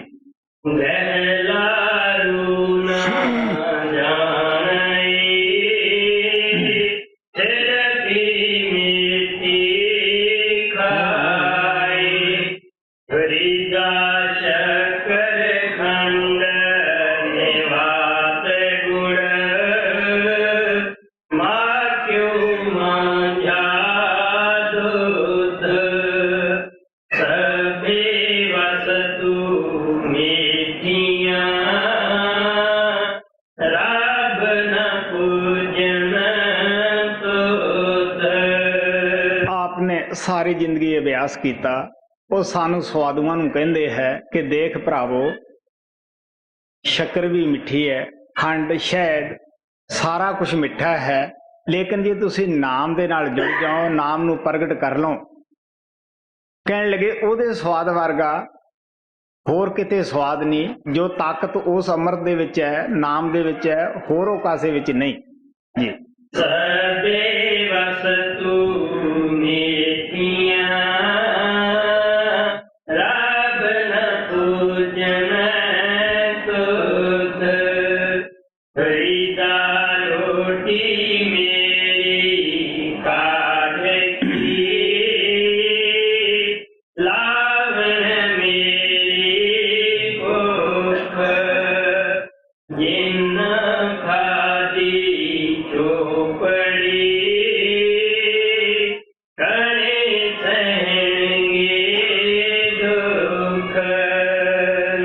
ਜੰਗਲ ਦੇ ਵਿੱਚ ਰਹਿੰਦੇ ਸਨ। ਫੁਲਕਾ ਜਦ ਕਿਤੇ ਅਤੀ ਭੁੱਖ ਨੇ ਤੰਗ ਕਰਨਾ ਮੰਗ ਕੇ ਲਿਆਉਂਦੇ ਸਨ, ਔਰ ਭੁੱਖ ਪਹਿਲਾਂ ਆਦਮੀ ਨੂੰ ਬਹੁਤ ਤੰਗ ਕਰਦੀ ਹੈ। ਕਿਸੇ ਔਰਤ ਨੇ ਤਾਨਾ ਮਾਰਿਆ ਕਿ ਫਕੀਰ ਹੋ ਕੇ ਮੰਗਦਾ ਫਿਰਦਾ ਹੈ, ਤੈਨੂੰ ਸ਼ਰਮ ਨਹੀਂ ਆਉਂਦੀ? ਉਸਨੇ ਉਹਦੇ ਕੋਲੇ ਆਪਣੀ ਵਿਥਿਆ ਸੁਣਾਈ ਕਿ ਮੈਂ ਕੀ ਕਰਾਂ, ਮੈਂ ਕੋਸ਼ਿਸ਼ ਬੜੀ ਕਰਦਾ ਹਾਂ, ਮੈਂ ਕਾਮ ਕ੍ਰੋਧ ਪੰਜਾਂ ਡਾਕੂਆਂ ਤੋਂ ਬਚਿਆ ਹੋਇਆ ਹੈ, ਲੇਕਿਨ ਇਸ ਨੂੰ ਮੈਂ ਘਟਾ ਨਹੀਂ ਸਕਿਆ। ਉਹ ਔਰਤ ਕਹਿਣ ਲੱਗੀ, ਦੇਖ ਵੀ ਫਕੀਰਾ, ਮੈਂ ਗ੍ਰਸਤੀ ਹੈ, ਤੂੰ ਹੁਣ ਤਿਆਗੀ ਬਣਿਆ ਹੋਇਆ ਹੈ, ਪਰ ਮੈਂ ਤੈਨੂੰ ਕੋਈ ਸੁਝਾਅ ਦੱਸਦੀ ਹੈ। ਉਹ ਇਹ ਹੈ ਕਿ ਜਿਹੜਾ ਤੇਰਾ ਇਹ ਪਿਆਲਾ ਹੈ, ਇਸ ਨੂੰ ਹਰ ਰੋਜ਼ ਘਸਾ ਦਿਆ ਕਰ ਜਦੋਂ ਲਿਜਾਣਾ ਹੈ, ਤੈਨੂੰ ਪਤਾ ਹੀ ਨਹੀਂ ਲੱਗਣਾ, ਕਿਉਂਕਿ ਭਰ ਕੇ ਤੂੰ ਖਾਣਾ ਹੈ। ਤੋ ਹੌਲੀ ਹੌਲੀ ਘਸਾਈ ਜਾ। ਜਿਵੇਂ ਜਿਵੇਂ ਉਹ ਘਸਾਉਂਦਾ ਗਿਆ, ਉਵੇਂ ਉਵੇਂ ਜਿਹੜੀ ਭੁੱਖ ਸੀ ਉਹ ਕਮ ਹੁੰਦੀ ਗਈ। ਆਖਰ ਇੱਕ ਦਿਨ ਬਿਲਕੁਲ ਹੀ ਭੁੱਖ ਦੇ ਉੱਤੇ ਉਸਨੇ ਕਾਬੂ ਪਾ ਲਿਆ, ਔਰ ਜਦ ਕਿਤੇ ਯਾਦ ਆਉਂਦੀ ਕਾਠ ਦੀ ਰੋਟੀ ਕੋਲੇ ਰੱਖੀ ਸੀ ਤੇ ਉਸ ਤੇ ਚੱਕ ਮਾਰ ਲੈਣਾ। ਕਿਸੇ ਨੇ ਖਾਣਾ ਖਾਣ ਵਾਸਤੇ ਅਮੀਰ ਆਦਮੀ ਨੇ ਸੱਦਿਆ, ਉਹਨੂੰ ਕਹਿੰਦਾ, ਦੇਖ ਭਰਾਵਾ, ਹੁਣ ਤਾਂ ਮੇਰੀ ਖੁਰਾਕ ਇਹ ਹੈ, ਕਾਠ ਦੀ ਰੋਟੀ ਹੈ ਔਰ ਭੁੱਖ ਹੀ ਸਵਾਦ ਇਸ ਦਾ ਹੈ। ਔਰ ਜਿਨ੍ਹਾਂ ਲੋਕਾਂ ਨੇ ਚੋਪੜੀਆਂ ਚਿਕਨੀਆਂ ਖਾਧੀਆਂ ਹਨ, ਭਜਨ ਨਹੀਂ ਕੀਤਾ, ਕਹਿਣ ਲੱਗੇ ਆਖਰ ਵਕਤ ਉਹਨਾਂ ਨੂੰ ਹੀ ਕਸ਼ਟ ਹੋਏਗਾ। ਔਰ ਫਿਰ ਕਹਿਣ ਲੱਗੇ, ਪਰਮਾਤਮਾ ਦਾ ਸ਼ੁਕਰ ਮਾਲਕ ਦੇ ਪਿਆਰੇ ਕਰਦੇ ਹੈ, ਰੁੱਖੀ ਸੁੱਖੀ ਖਾਏ ਕੇ ਠੰਡਾ ਪਾਣੀ ਪੀਓ, ਨਾ ਦੇਖ ਪਰਾਈ ਚੋਪੜੀ ਨਾ ਤਰਸਾਈ ਜੀਓ। ਆਪ ਕਹਿਣ ਲੱਗੇ, ਜੋ ਤੇਰੇ ਭਾਗ ਵਿੱਚ ਹੈ ਪਿਆਰਿਆ, ਤੈਨੂੰ ਧਨ ਪਦਾਰਥ ਉਨਾ ਹੀ ਮਿਲਣਾ ਹੈ, ਤੂੰ ਲੋਕਾਂ ਦੀਆਂ ਅਟਾਰੀਆਂ ਕਰਨੀ, ਲੋਕਾਂ ਦੇ ਕੱਪੜਿਆਂ ਕਰਨੀ ਨਾ ਦੇਖ, ਦਿਲ ਨੂੰ ਨਾ ਤਰਸਾ। ਆਪ ਕਹਿਣ ਲੱਗੇ, ਤੂੰ ਮਾਲਕ ਦਾ ਭਜਨ ਕਰ, ਮਾਲਕ ਦਾ ਭਾਣਾ ਮੰਨ ਜੀ। जिन खादी चोपड़ी तने संगे दुख रूखी सूखी खाई के ठंडा पानी पियो हरिता देख पराई चोपड़ी ना तरसाए जियो आज न सोती कांत स्यों अंग मुड़ी मुड़ जाए जाए पूछो दुहागणी तुम क्यों रहन में आए। ਪਹਿਲਾਂ ਪਹਿਲਾਂ ਮਨ ਨੂੰ ਇਸ ਪਾਸੇ ਲਾਉਣਾ ਬੜਾ ਮੁਸ਼ਕਿਲ ਹੈ। ਕੋਈ ਇਹਨੂੰ ਸਵਾਦ ਨਹੀਂ ਹੁੰਦਾ, ਦਿਲਚਸਪੀ ਨਹੀਂ ਹੁੰਦੀ, ਲੇਕਿਨ ਜਦ ਇਹ ਲੱਗ ਜਾਂਦਾ ਹੈ ਉਸ ਨੂੰ ਛੱਡਦਾ ਵੀ ਬੜਾ ਮੁਸ਼ਕਿਲ ਹੈ।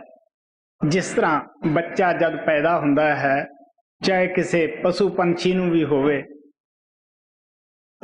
ਉਸ ਵਕਤ ਵੀ ਔਰ ਆਮ ਬੀਬੀਆਂ ਜਾਂ ਸਾਡੇ ਕਈ ਮਰਦ ਵੀ ਸ਼ੁਰੂ ਦੇ ਵਿੱਚ ਬੱਚਿਆਂ ਨੂੰ ਦੇਖਦੇ ਆ, ਜਦ ਪੈਦਾਇਸ਼ ਹੁੰਦੀ ਹੈ ਕਿ ਬੱਚੇ ਨੂੰ ਪਤਾ ਨਹੀਂਗਾ ਕਿ ਇਹ ਬੋਬੇ ਦੇ ਅੰਦਰ ਮੇਰੀ ਖੁਰਾਕ ਰੱਖੀ ਹੋਈ ਹੈ ਜਾਂ ਇਹ ਮਿੱਠੀ ਹੈ।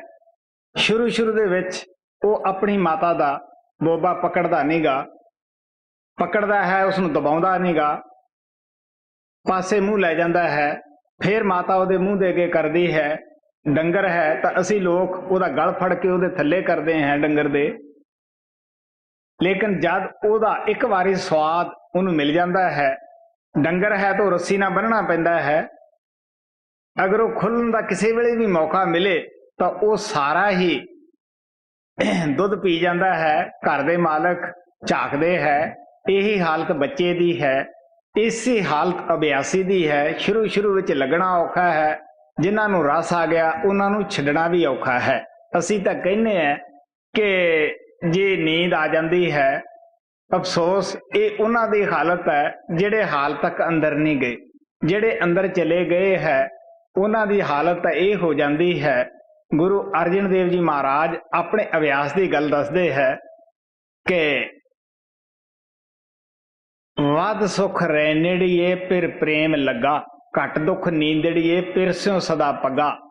ਕਹਿਣ ਲੱਗੇ ਕਿ ਦੇਖ ਰਾਤੇ ਤੂੰ ਵੱਧ ਜਾ, ਦਿਨ ਚੜ੍ਹੇਗਾ ਤਾਂ ਦੁਨੀਆ ਦੇ ਕਾਰੋਬਾਰ ਆਉਣਗੇ, ਮੇਲ ਮਿਲਾਪ ਲੋਕਾਂ ਦਾ ਹੋਏਗਾ। ਔਰ ਨੀਂਦ ਨੂੰ ਕਹਿੰਦੇ ਐ ਤੂੰ ਦੁੱਖਾਂ ਨੂੰ ਆਵਾਜ਼ਾਂ ਮਾਰਦੀ ਹੈ, ਤੂੰ ਘਟ ਜਾ। ਅਭਿਆਸੀ ਤਾਂ ਇਹ ਕਹਿੰਦਾ 6 ਮਹੀਨਿਆਂ ਦੀ ਇੱਕੋ ਹੀ ਰਾਤ ਹੋ ਜਾਵੇ, ਕਿਉਂਕਿ ਉਹਦਾ ਪਿਆਰੇ ਨਾਲ ਪਿਆਰ ਲੱਗਿਆ ਹੈ। ਇਸ ਵਾਸਤੇ ਆਪ ਕਹਿੰਦੇ ਆ ਨੀਂਦ ਨੂੰ ਘਟ ਜਾ, ਰਾਤ ਨੂੰ ਕਹਿੰਦੇ ਵੱਧ ਜਾ, ਕਿਉਂਕਿ ਸਾਡਾ ਪਿਆਰੇ ਨਾਲ ਪਿਆਰ ਲੱਗਿਆ ਹੋਇਆ ਹੈ। ਤੋ ਫਰੀਦ ਸਾਹਿਬ ਕਹਿੰਦੇ ਆ ਕਿ ਅੱਜ ਮੈਂ ਉਸ ਪਰਮਾਤਮਾ ਦੇ ਨਾਲ ਮਿਲਾਪ ਨਹੀਂ ਕੀਤਾ, ਮੇਰੇ ਜਿਹੜੇ ਅੰਗ ਹੈ ਉਹ ਟੁੱਟ ਕੇ ਜਾਂਦੇ ਹੈ। ਇਹੀ ਹਾਲਤ ਅਭਿਆਸੀ ਦੀ ਹੋ ਜਾਂਦੀ ਹੈ। ਔਰ ਮੈਂ ਉਹਨਾਂ ਦੁਹਾਗਣੀਆਂ ਰੂਹਾਂ ਨੂੰ ਪੁੱਛਦੀ ਹਾਂ ਕਿ ਉਹਨਾਂ ਨੂੰ ਜ਼ਿੰਦਗੀ ਦੀ ਰਾਤ ਕਿਵੇਂ ਬੀਤਦੀ ਹੈ, ਜਿਹੜੇ ਸਦਾ ਹੀ ਉਸ ਮਾਲਕ ਤੋਂ ਦੂਰ ਰਹਿੰਦੇ ਹੈ, ਵਿਛੜੇ ਹੋਏ ਹੈ। ਗੁਰੂ ਨਾਨਕ ਦੇਵ ਜੀ ਮਹਾਰਾਜ ਆਪਦੇ ਅਭਿਆਸ ਬਾਰੇ ਬੜੇ ਪਿਆਰ ਦੇ ਨਾਲ ਦੱਸਦੇ ਹੈ ਕਿ ਇੱਕ ਤਿਲ ਪਿਆਰਾ ਵਿਸਰੇ ਭਗਤ ਕਨੇਹੀ ਹੋਏ। ਉਹ ਕਹਿੰਦੇ ਭਗਤ ਦੇ ਅੰਦਰ ਪਿਆਰ ਅੰਦਰ ਵਿਰਲ ਪੈ ਜਾਂਦੀ ਹੈ, ਜੇ ਇੱਕ ਸਕਿੰਟ ਵੀ ਉਹ ਵਿਛੜ ਜਾਂਦਾ ਹੈ। ਤੋ ਆਪ ਕਹਿੰਦੇ ਹੈ ਮੈਂ ਉਹਨਾਂ ਦੁਹਾਗਣਾ ਆਤਮਾ ਨੂੰ ਪੁੱਛਦੀ ਹਾਂ ਕਿ ਤੁਹਾਡੀ ਜ਼ਿੰਦਗੀ ਦੀ ਰਾਤ ਜਿਹੜੀ ਹੈ ਉਹ ਕਿਸ ਤਰ੍ਹਾਂ ਗੁਜ਼ਰ ਰਹੀ ਹੈ, ਤੁਸੀਂ ਕਦੇ ਵੀ ਉਸ ਪਿਆਰੇ ਦੇ ਨਾਲ ਮਿਲਾਪ ਨਹੀਂ ਕੀਤਾ। ਗੁਰੂ ਨਾਨਕ ਦੇਵ ਜੀ ਮਹਾਰਾਜ ਤਾਂ ਆਪਣੇ ਅਭਿਆਸ ਨੂੰ ਇੱਥੋਂ ਤੱਕ ਕਹਿੰਦੇ ਹੈ ਕਿ ਜਿਸ ਤਰ੍ਹਾਂ ਅਮਲੀ ਦੀ ਜ਼ਿੰਦਗੀ ਉਸ ਅਮਲ ਵਿੱਚ ਹੁੰਦੀ ਹੈ, ਇਸੇ ਤਰ੍ਹਾਂ ਅਭਿਆਸੀ ਦੀ ਜ਼ਿੰਦਗੀ ਉਸ ਅਭਿਆਸ ਵਿੱਚ ਹੀ ਹੁੰਦੀ ਹੈ। ਅਮਲੀ ਜੀਏ ਅਮਲ ਖਾਏ, ਤਿਉ ਹਰ ਜਨ ਜੀਏ ਨਾਮ ਤੇ ਆਏ ਜੀ। ਜਾਏ ਪੁੱਛੋ ਦੁਹਾਗਣੀ ਤੁਮ ਕਿਉਂ ਰਹਿਣ ਵਿਆਏ।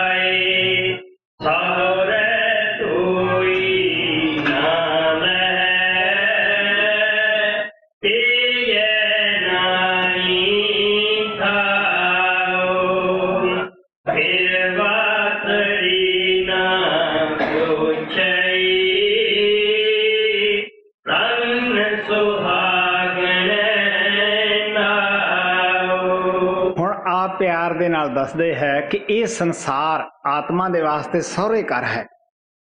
ਸੱਚਖੰਡ ਜਿੱਥੋਂ ਦੀ ਰਹਿਣ ਵਾਲੀ ਹੈ, ਪਰਮਾਤਮਾ ਦਾ ਘਰ ਇਹਦਾ ਪੇਕਾ ਘਰ ਹੈ। ਉੱਥੋਂ ਵਿਛੜ ਕੇ ਇੱਥੇ ਸਹੁਰਿਆਂ ਦੇ ਵਿੱਚ ਆ ਕੇ ਇਹਨੇ ਦਿਲ ਲਾ ਲਿਆ ਹੈ। ਜਿਸ ਤਰ੍ਹਾਂ ਸਾਡੀਆਂ ਲੜਕੀਆਂ ਜਦ ਸ਼ਾਦੀ ਹੋ ਜਾਂਦੀ ਹੈ, ਪਿਤਾ ਦੇ ਘਰ ਰਾਤ ਰਹਿਣ ਵਾਸਤੇ ਤਿਆਰ ਨਹੀਂ ਹੁੰਦੀਆਂ, ਕਿਉਂਕਿ ਸਹੁਰਿਆਂ ਦਾ ਘਰ ਹੀ ਉਹਨਾਂ ਨੂੰ ਪਿਆਰਾ ਲੱਗਦਾ ਹੈ। ਸੋ ਇਸ ਵਾਸਤੇ ਆਪ ਕਹਿੰਦੇ ਹੈ ਕਿ ਉਹਨਾਂ ਨੇ ਸੁਪਨੇ ਦੇ ਵਿੱਚ ਪਰਮਾਤਮਾ ਨਹੀਂ ਦੇਖਿਆ। ਸਾਡੇ ਆਮ ਤੌਰ ਦੇ ਉੱਤੇ ਅਸੀਂ ਲੋਕ ਜਿਹੜੇ ਧਰਮ ਦੇ ਠੇਕੇਦਾਰ ਹੁੰਦੇ ਹੈ, ਉਹ ਕੀ ਕਰਦੇ ਹੈ, ਆਪਣੇ ਆਪ ਨੂੰ ਗੁਰਮੁਖ ਕਹਾਉਂਦੇ ਹੈ, ਗੁਰੂ ਵਾਲੇ ਕਹਾਉਂਦੇ ਹੈ ਕਿ ਸਾਡਾ ਵੀ ਹੈ ਕੋਈ, ਅਸੀਂ ਵੀ ਸੁਹਾਗਣਾ ਹੈ। ਲੇਕਿਨ ਗੁਰੂ ਸਾਹਿਬ ਪਿਆਰ ਨਾਲ ਕਹਿੰਦੇ ਹੈ, ਫਿਰ ਬਾਤੜੀ ਨਾ ਪੁੱਛੀ ਧੰਨ ਸੁਹਾਗਣ ਨਾਉ। ਉਹ ਕਹਿੰਦੇ ਅਸੀਂ ਮੱਥਾ ਟੇਕਣ ਨੂੰ ਤਿਆਰ ਹੈ, ਇਹਨਾਂ ਦਾ ਮਿਲਾਪ ਤਾਂ ਕਦੇ ਪ੍ਰਮਾਤਮਾ ਨਾਲ ਹੋਇਆ ਨਹੀਂ। ਜ਼ਿੰਦਗੀ ਦੇ ਵਿੱਚ ਜਿਸੇ ਮਹਾਤਮਾ ਦੀ ਟੇਕ ਬੰਨੀ ਬੈਠੇ ਆ ਉਸ ਨੂੰ ਕਦੇ ਦੇਖਿਆ ਨਹੀਂ ਗਾ। ਇਸ ਵਾਸਤੇ ਆਪ ਕਹਿੰਦੇ ਇਹਨਾਂ ਨੂੰ ਮੱਥਾ ਟੇਕਦੇ ਹੈ। ਗੁਰੂ ਨਾਨਕ ਦੇਵ ਜੀ ਮਹਾਰਾਜ ਆਪਣੀ ਬਾਣੀ 'ਚ ਲਿਖਦੇ ਹੈ, ਨੰਨਾ ਨਾਹੇ ਭੋਗ ਨਿਤ ਭੋਗੈ, ਨਾ ਡਿੱਠਾ ਨਾ ਸੰਭਲਿਆ, ਗੱਲੀ ਹੋ ਸੁਹਾਗਣ ਭੈਣੇ, ਕੰਤ ਨ ਕਬਹੂ ਮੈਂ ਮਿਲਿਆ।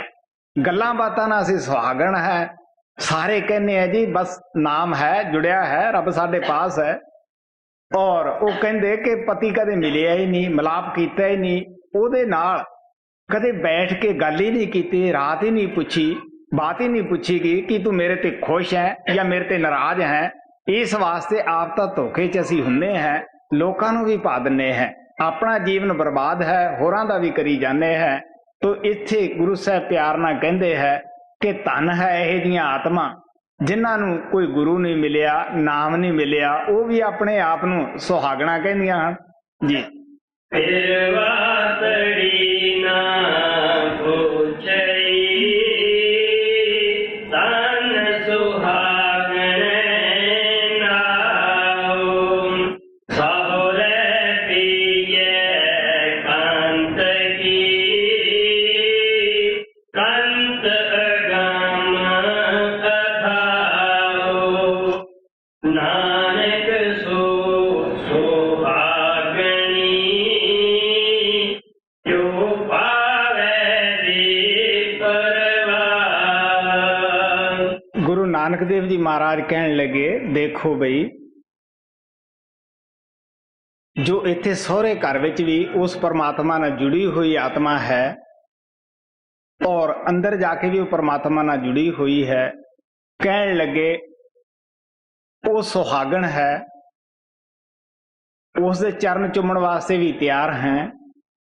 ਔਰ ਜਿਹੜੀ ਉਸ ਬੇਪਰਵਾਹ ਕੁੱਲ ਮਾਲਕ ਪਰਮਾਤਮਾ ਨੂੰ ਭਾ ਗਈ, ਮਨਜ਼ੂਰ ਹੋ ਗਈ, ਜਿਹੜੀਆਂ ਉਹਦੇ ਘਰ ਵਿੱਚ ਮਨਜ਼ੂਰ ਹੋ ਜਾਂਦੀਆਂ ਆਤਮਾ, ਉਹਨਾਂ ਨੂੰ ਉਹ ਨਾਮ ਦਿੰਦਾ ਹੈ, ਉਹਨਾਂ ਦੇ ਅੰਦਰ ਹੀ ਨਾਮ ਜਪਣ ਦਾ ਸ਼ੌਕ ਪੈਦਾ ਕਰਦਾ ਹੈ। ਉਹ ਖੁਦ ਹੀ ਪ੍ਰੇਰ ਕੇ ਲਿਆਉਂਦਾ ਹੈ ਕਿ ਬਈ ਤੂੰ ਨਾਮ ਲੈ, ਮੁਕਤੀ ਨਾਮ ਵਿੱਚ ਹੈ। ਗੁਰੂ ਨਾਨਕ ਦੀ ਬਾਣੀ, ਕਬੀਰ ਸਾਹਿਬ ਦੀ ਬਾਣੀ, ਹੋਰ ਤੁਸੀਂ ਮਹਾਂਪੁਰਸ਼ਾਂ ਦੇ ਧਰਮ ਗ੍ਰੰਥ ਜਿੰਨੇ ਵੀ ਲਿਖੇ ਹੈ ਤੁਸੀਂ ਪੜ੍ਹ ਕੇ ਤਸੱਲੀ ਕਰ ਸਕਦੇ ਹੋ। ਸਾਰੇ ਮਹਾਤਮਾ ਇਹੀ ਕਹਿੰਦੇ ਹੈ, ਉੱਚੇ ਭਾਗ ਹੋਣ ਸਾਨੂੰ ਸਤਸੰਗ ਮਿਲੇ, ਉਦੋਂ ਉੱਚੇ ਭਾਗ ਹੋਣ ਸਾਡੀ ਸਮਝ ਦੇ ਵਿੱਚ ਆ ਜਾਵੇ ਕਿ ਸਾਨੂੰ ਮਹਾਂਪੁਰਸ਼ ਕੀ ਸੰਦੇਸ਼ ਦੇ ਕੇ ਗਏ ਹੈ ਜਾਂ ਕੀ ਦੇ ਰਹੇ ਹੈ। ਉਦੋਂ ਉੱਚੇ ਭਾਗ ਹੋਣ, ਸਾਡੇ ਦਿਲ ਅੰਦਰ ਨਾਮ ਲੈਣ ਦਾ ਸ਼ੌਕ ਪੈਦਾ ਹੋਵੇ। ਇਹ ਤਾਂ ਭਾਗਾਂ ਦੀ ਚੀਜ਼ ਹੈ। ਗੁਰੂ ਨਾਨਕ ਦੇਵ ਜੀ ਮਹਾਰਾਜ ਪਿਆਰ ਨਾਲ ਕਹਿੰਦੇ ਹੈ, ਪੂਰਵ ਕਰਮ ਅੰਕਰ ਜਬ ਪ੍ਰਗਟੇ, ਭੇਟਿਆ ਪੁਰਸ਼ ਰਸਕ ਵੈਰਾਗੀ, ਮਿਟਿਆ ਅੰਧੇਰ ਮਿਲਤ ਹਰ ਨਾਨਕ, ਜਨਮ ਜਨਮ ਕੀ ਸੋਈ ਜਾਗੀ। ਇਹ ਤਾਂ ਸਾਡੇ ਜਨਮਾਂ ਜਨਮਾਤਰਾਂ ਦਾ ਅੱਛਾ ਇਨਾਮ ਹੈ ਪਰਮਾਤਮਾ ਦਾ। ਉਹ ਸਾਨੂੰ ਤਦ ਹੀ ਕਿਸੇ ਸਾਧੂ ਨਾਲ ਮਿਲਾਪ ਕਰਾਉਂਦਾ ਹੈ ਔਰ ਅਸੀਂ ਉਸ ਮਿਲਾਪ ਦਾ ਫਾਇਦਾ ਉਠਾਉਂਦੇ ਹਾਂ ਕਿ ਨਾਮ ਪ੍ਰਾਪਤ ਕਰਦੇ ਹਾਂ। ਔਰ ਫਿਰ ਸਾਡੀ ਆਤਮਾ ਜਿਹੜੀ ਹੈ, ਜਨਮਾਂ ਜਨਮਾਤਰਾਂ ਦੀ ਜਿਹੜੀ ਸੋਈ ਹੈ, ਉਹ ਜਾਗ ਪੈਂਦੀ ਹੈ। ਹੁਣ ਅਸੀਂ ਕਹਾਂਗੇ ਅਸੀਂ ਜਾਗਦੇ ਹਾਂ, ਨਹੀਂ, ਹੁਣ ਅਸੀਂ ਦੁਨੀਆ ਕਨੀਓ ਤਾਂ ਜ਼ਰੂਰ ਜਾਗਦੇ ਹਾਂ ਔਰ ਪਰਮਾਤਮਾ ਕਨੀਓ ਸੋਏ ਹੋਏ ਹਾਂ। ਜਿਹੜਾ ਘਰ ਸੱਚਖੰਡ, ਜਿਹੜਾ ਕਦੇ ਪਰਲੋ ਮਹਾਪਰਲੋ ਜਾ ਕੇ ਡਿੱਗਦਾ ਨਹੀਂ, ਬਰਬਾਦ ਨਹੀਂ ਹੁੰਦਾਗਾ, ਉਹਦੀ ਚਿੰਤਾ ਨਹੀਂ ਗੀ। ਜਿਹੜੇ ਘਰ ਅਸੀਂ ਛੱਡ ਜਾਣੇ ਆ, ਨਾਸਵਾਨ ਹੈ, ਉਹਨਾਂ ਦੀ ਸਾਨੂੰ ਚਿੰਤਾ ਲੱਗੀ ਹੋਈ ਆ, ਉਹਨਾਂ ਦਾ ਪਿਆਰ ਅੰਦਰ ਪਾਇਆ ਹੋਇਆ ਹੈ। ਇਹ ਤੋਂ ਵੱਧ ਅਸੀਂ ਹੋਰ ਕੀ ਗਫਲਤ ਦੀ ਨੀਂਦ ਚ ਸਮਾਂਗੇ ਜੀ। नानक सो सोहागणी जो पावे परवान नाती तोती संबरी सुती आए न चिंल हरिदार री सुबेरी हिंगली गई कतूरी गंध ਕਹਿੰਦੇ ਮਾਲਕ ਨੇ ਕਿਰਪਾ ਕੀਤੀ, ਨਾਮ ਦਿੱਤਾ। ਨਾਮ ਆਤਮਾ ਨੂੰ ਸਾਫ਼ ਕਰਦਾ ਹੈ। ਸਿਮਰਨ ਜਿਸ ਤਰ੍ਹਾਂ ਝਾੜੂ ਦੇ ਨਾਲ ਆਪਾਂ ਅੰਗਣ ਮਕਾਨ ਸਾਫ਼ ਕਰ ਲੈਂਦੇ ਹਾਂ, ਸਿਮਰਨ ਸਾਡੀ ਆਤਮਾ ਨੂੰ ਇਸ ਤਰ੍ਹਾਂ ਸਾਫ਼ ਕਰ ਦਿੰਦਾ ਹੈ। ਉਹ ਕਹਿਣ ਲੱਗੇ, ਉਸ ਪਰਮਾਤਮਾ ਨੇ ਨਹੀਂ ਪੁੱਛਿਆ ਕਿ ਤੂੰ ਨਹਾਤੀ ਹੈ, ਅੱਛਾ ਸ਼ਿੰਗਾਰ ਹੈ। ਕਹਿਣ ਲੱਗੇ ਨਹੀਂ। ਉਹਨੇ ਮੇਰਾ ਪਿਆਰ ਦੇਖਿਆ, ਅੰਦਰੋਂ ਹੀ ਉਸਨੇ ਪਿਆਰ ਦਾ ਇਨਾਮ ਦਿੱਤਾ, ਆਪਦੇ ਨਾਲ ਮਿਲਾਪ ਕਰਾ ਲਿਆ। ਮੈਂ ਉਹਦੇ ਦਰ ਦੇ ਉੱਤੇ ਨਚਿੱਤ ਹੋ ਕੇ ਸੌਂ ਗਈ ਹਾਂ ਕਿ ਮੈਂ ਆਪਦੇ ਘਰ ਪਹੁੰਚ ਗਈ ਹਾਂ। ਕਿਹੜੇ ਬੇੜੀਆਂ ਦੇ ਪੂਰ ਇੱਥੇ ਰਹਿ ਗਏ ਹੈ। ਜਿਸ ਤਰ੍ਹਾਂ ਕਸਤੂਰੀ ਦੇ ਕੋਲੇ ਥੋੜੀ ਜਿਹੀ ਹਿੰਗ ਰੱਖ ਦਿਓ, ਉਹ ਸਾਰੀ ਕਸਤੂਰੀ ਦੀ ਜਿਹੜੀ ਵਾਸ਼ਨਾ ਹੈ ਉਹ ਖਤਮ ਹੋ ਜਾਂਦੀ ਹੈ। ਇਸੇ ਤਰ੍ਹਾਂ ਆਪ ਪਿਆਰ ਦੇ ਨਾਲ ਕਹਿੰਦੇ ਹੈ ਕਿ ਜਿਨ੍ਹਾਂ ਦੇ ਅੰਦਰ ਹਉਮੈ ਹੈ, ਹੰਕਾਰ ਹੈ, ਉਹ ਬੇੜੀ ਜਿਹੜੀ ਹੈ ਉਹ ਇੱਥੇ ਹੀ ਮਝਧਾਰ ਵਿੱਚ ਗੋਤੇ ਖਾ ਰਹੀ ਹੈ। ਸੋ ਆਪ ਪਿਆਰ ਨਾਲ ਕਹਿੰਦੇ ਹੈ ਕਿ ਜਿਹੜਾ ਹੰਕਾਰ ਹੈ ਇਹੀ ਸਾਡੇ ਅੰਦਰ ਦੀਵਾਰ ਬਣ ਕੇ ਖੜ ਜਾਂਦਾ ਹੈ। ਗੁਰੂ ਨਾਨਕ ਕਹਿੰਦੇ ਹੈ, ਹਉ ਵਿੱਚ ਆਇਆ, ਹਉ ਵਿੱਚ ਗਿਆ, ਹਉ ਵਿੱਚ ਖਟਿਆ, ਹਉ ਵਿੱਚ ਗਿਆ। ਆਪ ਕਹਿੰਦੇ ਹਉ ਵਿੱਚ ਜੰਮਿਆ, ਹਉ ਵਿੱਚ ਮੂਆ। ਹਉ ਵਿੱਚ ਹੀ ਇਹ ਜੰਮਦਾ ਹੈ, ਹਉ ਵਿੱਚ ਹੀ ਮਰਦਾ ਹੈ, ਹਉ ਵਿੱਚ ਹੀ ਇਹ ਆਉਂਦਾ ਹੈ, ਜਾਂਦਾ ਹੈ। ਆਪ ਕਹਿੰਦੇ ਹਉਮੈ ਬੂਝੈ ਤਾਂ ਦਰ ਸੂਝੈ, ਗਿਆਨ ਬਿਹਾਉਣਾ ਕਤ ਕਤ ਲੂਝੈ। ਅਗਰ ਅਸੀਂ ਹਉਮੈ ਨੂੰ ਸਮਝ ਲਈਏ ਕਿ ਹਉਮੈ ਕਿਹੜੀ ਚੀਜ਼ ਹੈ, ਕਿੱਥੋਂ ਇਹ ਪੈਦਾ ਹੁੰਦੀ ਹੈ, ਇਹਦੀ ਕੀ ਦਵਾਈ ਹੈ।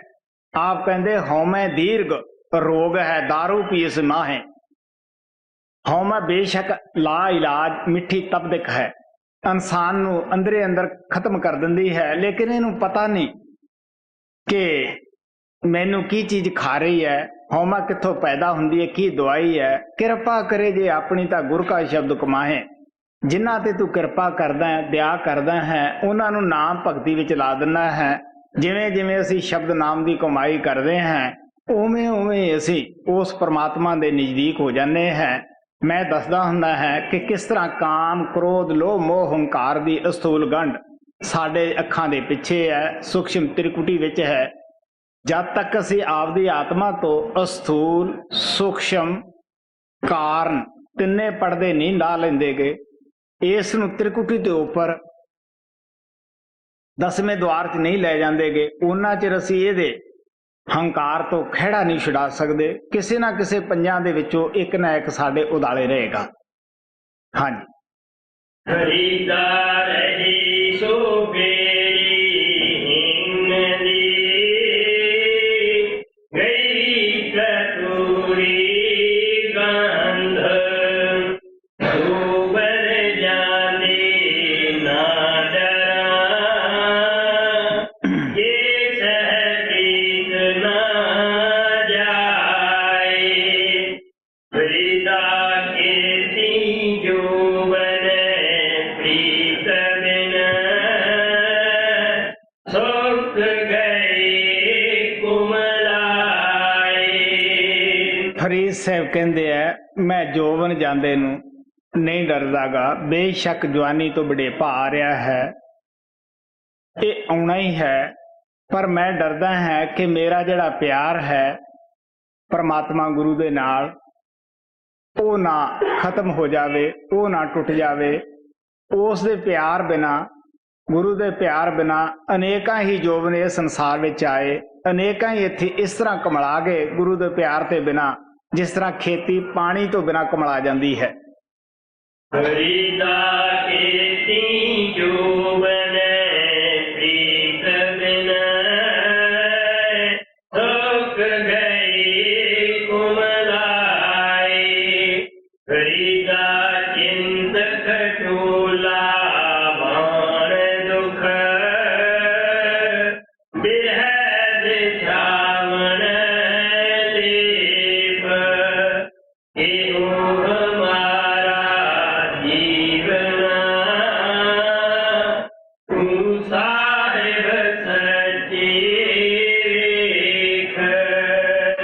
अपने तरफों वो परमात्मा गुरु शब्द दे अगे बेनती करते हैं कि जिहड़ा मेरा विछाउणा है ये चिंता दा है कि तेरे नाल प्यार बनिया रहे। और अभ्यास के अंदर जिहड़े पापां दे कंडे चुभदे सन और मुश्किल लगदी सी वो साडा मंजे दे विच पाउण वाला वाहन है और विरों विछाउणा है। हे प्यारिया आ कुछ साडी जिंदगी दे विच गुजरिया है, तू जरा झाती मार के तां देख कि असी दुनिया दे प्यार विच मस्त हैं या तेरे प्यार विच मस्त हैं। असी तेरे दुखां नूं भी प्यार दी तरह ही समझदे हैं। गुरु गोबिंद सिंह ने भी अपनी प्यार दी मस्ती दे अंदर उस वेले शब्द बोलिया जदों आप आनंदपुर दा किला छड्ड के आ गए सन और बच्चे दो विरोधियों ने कंध बनदी दे विच चिण दिते सन। दो बच्चे अखां दे सामने शहीद हो चुके सन। फिर भी उन्होंने उस परमात्मा का धन्नवाद किया जब पैरां 'च जोड़े नहीं सन। कहण लगे सूर सराही हाँ मित्र प्यारे नूं हाल मरीदां दा कहना, तुद बिन रोग रजाइयां दे ओढ़ण नाग नवासां दे सहना। सूर सराही खंजर प्याला बिंग कसाइयां दा सहना, यारड़े दा सानू सत्थर चंगा ते पट खेड़ियां दा रहना। और आप उस वराग दे अंदर पे उस परमात्मा नूं संदेश दे रहे है कि सानू तेरा ये सूलां दा पुंजे पैणे दा विछोड़ा जिहड़ा है, ये जिहड़ा सत्थर है खेड़े रूपी तख्तां दे नालों बादशियां नालों दे तख्तां नालों ये सानू अच्छा है।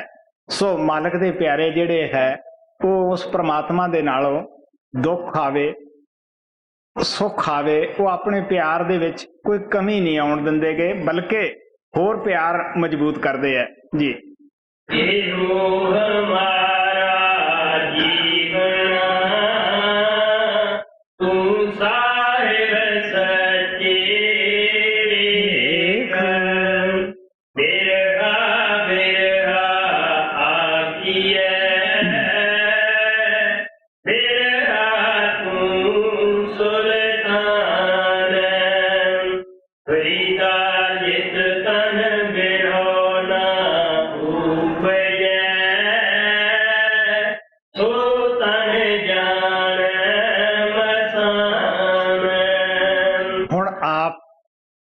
प्यार दे नाल विछोड़े नूं दसदे है कि लोग प्यार की गल तां करदे है लेकिन प्यार नूं समझदे नहीं।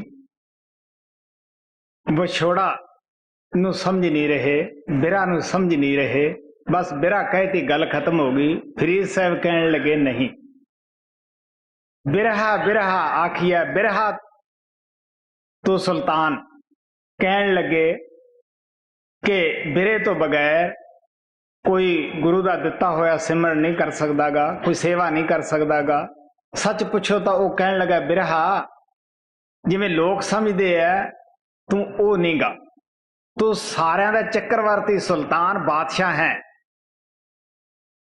जिस तन दे अंदर बिरहा पैदा नहीं हुंदी गी, कहन लगे वो मुर्दे जैसा है। गुरु गोबिंद सिंह जी कहते हैं कहाँ पयो जो दो लोचन मूंद के बैठ रहे हो, बक ध्यान लगायो। नात फिरे लियो सात समुंदरन लोक गयो पर लोक गवायो। साच कहो सुन लियो सवै जन प्रेम कियो तिनि ही प्रभ पायो। वो कहते बगले की तरह समाधि ला लेनी, कोई अभ्यास नहीं गा। जे अंदर प्यार नहीं था वो पता नहीं समाधि कद अंदरों खोल देनी है मन ने। तो आप कहते सब तो पहला प्यार कोई महात्मा तप करता सीगा, अच्छा अभ्यासी सत्संगी सीगा। अंदर गुरु प्रगट हो गया, खुश हो गया। वो कहता की मंगना है बोल, इस वेले कुछ भी मंग वो हाजिर कर सकता है। कि दुनिया के सुख चाहिए है, तेनू राजा बना दईए। तो कहता नहीं जी, जे मेरे ते दयालु होए हो, खुश होए हो, मैनू आपदा भी लोड़ नहीं गी, सिर्फ तेरे विछोड़े की लोड़ है, तेरे बिरों की लोड़ है। तो मैनू आपदा विछोड़ा दे दे ताकि मैं तेनू याद करता रवां। बेशक तू मैनू मिली ना। हुण तुसीं देख सकते हो कि जिन्हां नूं विछोड़े का दर्द है, काफ कदर विछोड़े की वो जाने। ਜਿਹੜਾ ਵਿਛੜੇ ਆਪਣੇ ਯਾਰ ਕੋਲੋਂ, ਤੰਦਰੁਸਤ ਨੂੰ ਸਾਰ ਕੀ ਦੁਖੜੇ ਦੀ ਤੇ ਦੁੱਖ ਪੁੱਛੀਏ ਕਿਸੇ ਬਿਮਾਰ ਕੋਲੋਂ। ਸਾਵਣ ਨੂੰ ਆਪਣੇ ਗੁਰੂ ਬਾਬਾ ਜੈਮਲ ਸਿੰਘ ਦੇ ਵਿਛੋੜੇ ਦਾ ਦਰਦ ਸੀ। ਬੜੇ ਲੋਕ ਉਹਨਾਂ ਨੂੰ ਮੰਨਣ ਵਾਲੇ ਸਨ, ਲੇਕਿਨ ਇਹ ਕਿ ਸੱਚਾਈ ਹੈ ਕਿ ਉਹ ਬੈਠੇ ਬੈਠੇ ਰੋ ਪੈਂਦੇ ਸਨ। ਕਿੰਨੇ ਕੁ ਰੋਂਦੇ ਸਨ ਕਿ ਕਈਆਂ ਤੋਂ ਚੁੱਪ ਵੀ ਨਹੀਂ ਹੁੰਦੇ ਸਨ। ਇਸੇ ਤਰ੍ਹਾਂ ਉਹਨਾਂ ਦੇ ਪਿਆਰੇ ਬੱਚੇ ਕਿਰਪਾਲ ਨੂੰ ਉਹਨਾਂ ਦੇ ਵਿਛੋੜੇ ਦਾ ਦੁੱਖ ਸੀਗਾ। ਜਦ ਕਦੇ ਵੀ ਉਹ ਬਾਹਰ ਗਏ, ਕਿਤੇ ਗੱਲ ਚੱਲੀ, ਉੱਥੇ ਉਹਨਾਂ ਦੀਆਂ ਅੱਖਾਂ ਦੇ ਵਿੱਚੋਂ ਆਪਣੇ ਆਪ ਹੀ ਪਾਣੀ ਨਿਕਲਿਆ ਆਉਂਦਾ ਸੀਗਾ। ਅੱਜ ਵੀ ਤੁਸੀਂ ਦੇਖ ਸਕਦੇ ਹੋ ਕਿ ਜਿਨ੍ਹਾਂ ਦੇ ਦਿਲ ਅੰਦਰ ਉਸ ਦਾ ਵਿਛੋੜਾ ਹੈ, ਪਿਆਰ ਹੈ, ਦਰਦ ਹੈ, ਉਹ ਹੁਣ ਵੀ ਲੋਕਾਂ ਨੂੰ ਬਗੈਰ ਅੱਖਾਂ 'ਚੋਂ ਪਾਣੀ ਦਿਖਾਇਆ ਅੰਦਰੋਂ ਅੰਦਰ ਉਹ ਰੋਂਦੇ ਹੈ ਉਹਦੇ ਅੱਗੇ। ਸੱਚਾਈ ਤਾਂ ਇਹ ਹੈ ਕਿ ਉਹਨਾਂ ਚਿਰ ਰੋਣ ਦਾ ਮਜ਼ਾ ਹੀ ਨਹੀਂ ਹੁੰਦਾਗਾ ਜਿੰਨਾ ਚਿਰ ਅੱਖ ਨੂੰ ਪੂੰਝਣ ਵਾਲਾ ਪਾਸ ਨਾ ਬੈਠਾ ਹੋਵੇ। ਜਦ ਅਸੀਂ ਗੁਰੂ ਨੂੰ ਪ੍ਰਗਟ ਕਰ ਲਈਏ, ਉਹ ਪਿਆਰ ਮਹਿਸੂਸ ਕਰ ਲਈਏ, ਫੇਰ ਹੀ ਰੋਣ ਦਾ ਮਜ਼ਾ ਹੈ। ਜੇ ਐਵੇਂ ਇੱਕ ਦੂਜੇ ਨੂੰ ਦੇਖ ਕੇ ਅਸੀਂ ਅੱਖਾਂ ਦੇ ਵਿੱਚੋਂ ਹੰਝੂ ਸੁੱਟੀਏ, ਉਹਦਾ ਕੀ ਫਾਇਦਾ ਹੈ। ਇਸ ਵਾਸਤੇ ਅਗਰ ਸਾਡਾ ਮਿਲਾਪ ਹੈ, ਫਿਰ ਸਾਡੇ ਅੰਦਰ ਦਰਦ ਹੈ, ਵਿਛੋੜਾ ਹੈ, ਤਾਂ ਮਹਾਤਮਾ ਕਹਿੰਦੇ ਹੈ ਕਿ ਐਸੀ ਅੱਖ 'ਚੋਂ ਪਾਣੀ ਗਿਰਿਆ ਹੋਇਆ ਸ਼ਹੀਦਾਂ ਦੇ ਖੂਨ ਦੇ ਤੁਲ ਹੁੰਦਾ ਹੈ। ਸੋ ਮਹਾਤਮਾ ਪਿਆਰ ਦੇ ਨਾਲ ਫਰੀਦ ਸਾਹਿਬ ਕਹਿੰਦੇ ਹੈ ਕਿ ਮੇਰਾ ਜਿਹੜਾ ਤਨ ਹੈ ਉਹ ਬਿਰੋਂ ਦੇ ਨਾਲ ਜਲ ਰਿਹਾ ਹੈ। ਇਹਦੀ ਇੱਕੋ ਹੀ ਮਲਮ ਹੈ, ਗੁਰੂ ਦਾ ਵਿਛੋੜਾ, ਗੁਰੂ ਦਾ ਪਿਆਰ, ਗੁਰੂ ਦਾ ਮਿਲਾਪ। ਸੋ ਸਾਨੂੰ ਵੀ ਚਾਹੀਦਾ ਹੈ ਕਿ ਜਿਸ ਤਰ੍ਹਾਂ ਫਰੀਦ ਸਾਹਿਬ ਸਾਨੂੰ ਹਰ ਰੋਜ਼ ਬੜੇ ਪਿਆਰ ਦੇ ਨਾਲ ਆਪਣੀ ਬਾਣੀ ਦੁਆਰਾ ਸਮਝਾ ਰਹੇ ਹੈ, ਸਾਡੇ ਬਾਹਰੋਂ ਖਿਆਲ ਨੂੰ ਹਟਾ ਕੇ ਕਿਸ ਤਰ੍ਹਾਂ ਅੰਦਰ ਜਾਣ ਵਾਸਤੇ ਕਹਿੰਦੇ ਹੈ ਕਿ ਜੰਗਲਾਂ ਪਹਾੜਾਂ 'ਚੋਂ ਤੁਹਾਡਾ ਮਸਲਾ ਹੱਲ ਨਹੀਂ ਹੋਣਾਗਾ। ਬਾਹਰ ਕਿਸੇ ਵੀ ਧਰਮ ਸਥਾਨ ਵਿੱਚ ਜਾ ਕੇ ਤੁਹਾਡਾ ਮਸਲਾ ਨਹੀਂ ਹੱਲ ਹੋਏਗਾ। ਅਗਰ ਮਸਲਾ ਹੱਲ ਹੋਏਗਾ ਤੁਹਾਨੂੰ ਇਹ ਸੱਚੇ ਹਰਮੰਦਰ ਦੇ ਅੰਦਰ ਜਾ ਕੇ ਹੀ ਹੋਏਗਾ। ਗੁਰੂ ਅਮਰਦੇਵ ਜੀ ਮਹਾਰਾਜ ਕਹਿੰਦੇ ਹੈ, ਹਰ ਮੰਦਰ ਇਹ ਸਰੀਰ ਹੈ, ਗਿਆਨ ਰਤਨ ਪ੍ਰਗਟ ਹੋਏ। ਭਰਾਵਾ ਸੱਚਾ ਹਰਮੰਦਰ ਜਿਹੜਾ ਹੈ ਉਹ ਤੁਹਾਡਾ ਸਰੀਰ ਹੈ। ਜਦ ਵੀ ਪ੍ਰਮਾਤਮਾ ਦੇ ਮਿਲਣ ਦਾ ਤੁਹਾਨੂੰ ਗਿਆਨ ਹੋਏਗਾ, ਨੌਲੇਜ ਹੋਏਗਾ, ਅੰਦਰ ਜਾ ਕੇ ਹੀ ਹੋਏਗਾ। ਸੋ ਸਾਨੂੰ ਵੀ ਚਾਹੀਦਾ ਹੈ ਕਿ ਮਹਾਤਮਾ ਦੇ ਕਹਿਣ ਮੁਤਾਬਕ ਆਪਦੇ ਜੀਵਨ ਨੂੰ ਢਾਲੀਏ ਔਰ ਆਤਮਾ ਨੂੰ ਪਵਿੱਤਰ ਕਰੀਏ, ਉਸ ਮਾਲਕ ਨੂੰ ਮਿਲ ਸਕੀਏ। ਬਿਰਹਾ ਬਿਰਹਾ ਆਖੀਏ, ਬਿਰਹਾ ਤੂੰ ਸੁਲਤਾਨ, ਫਰੀਦਾ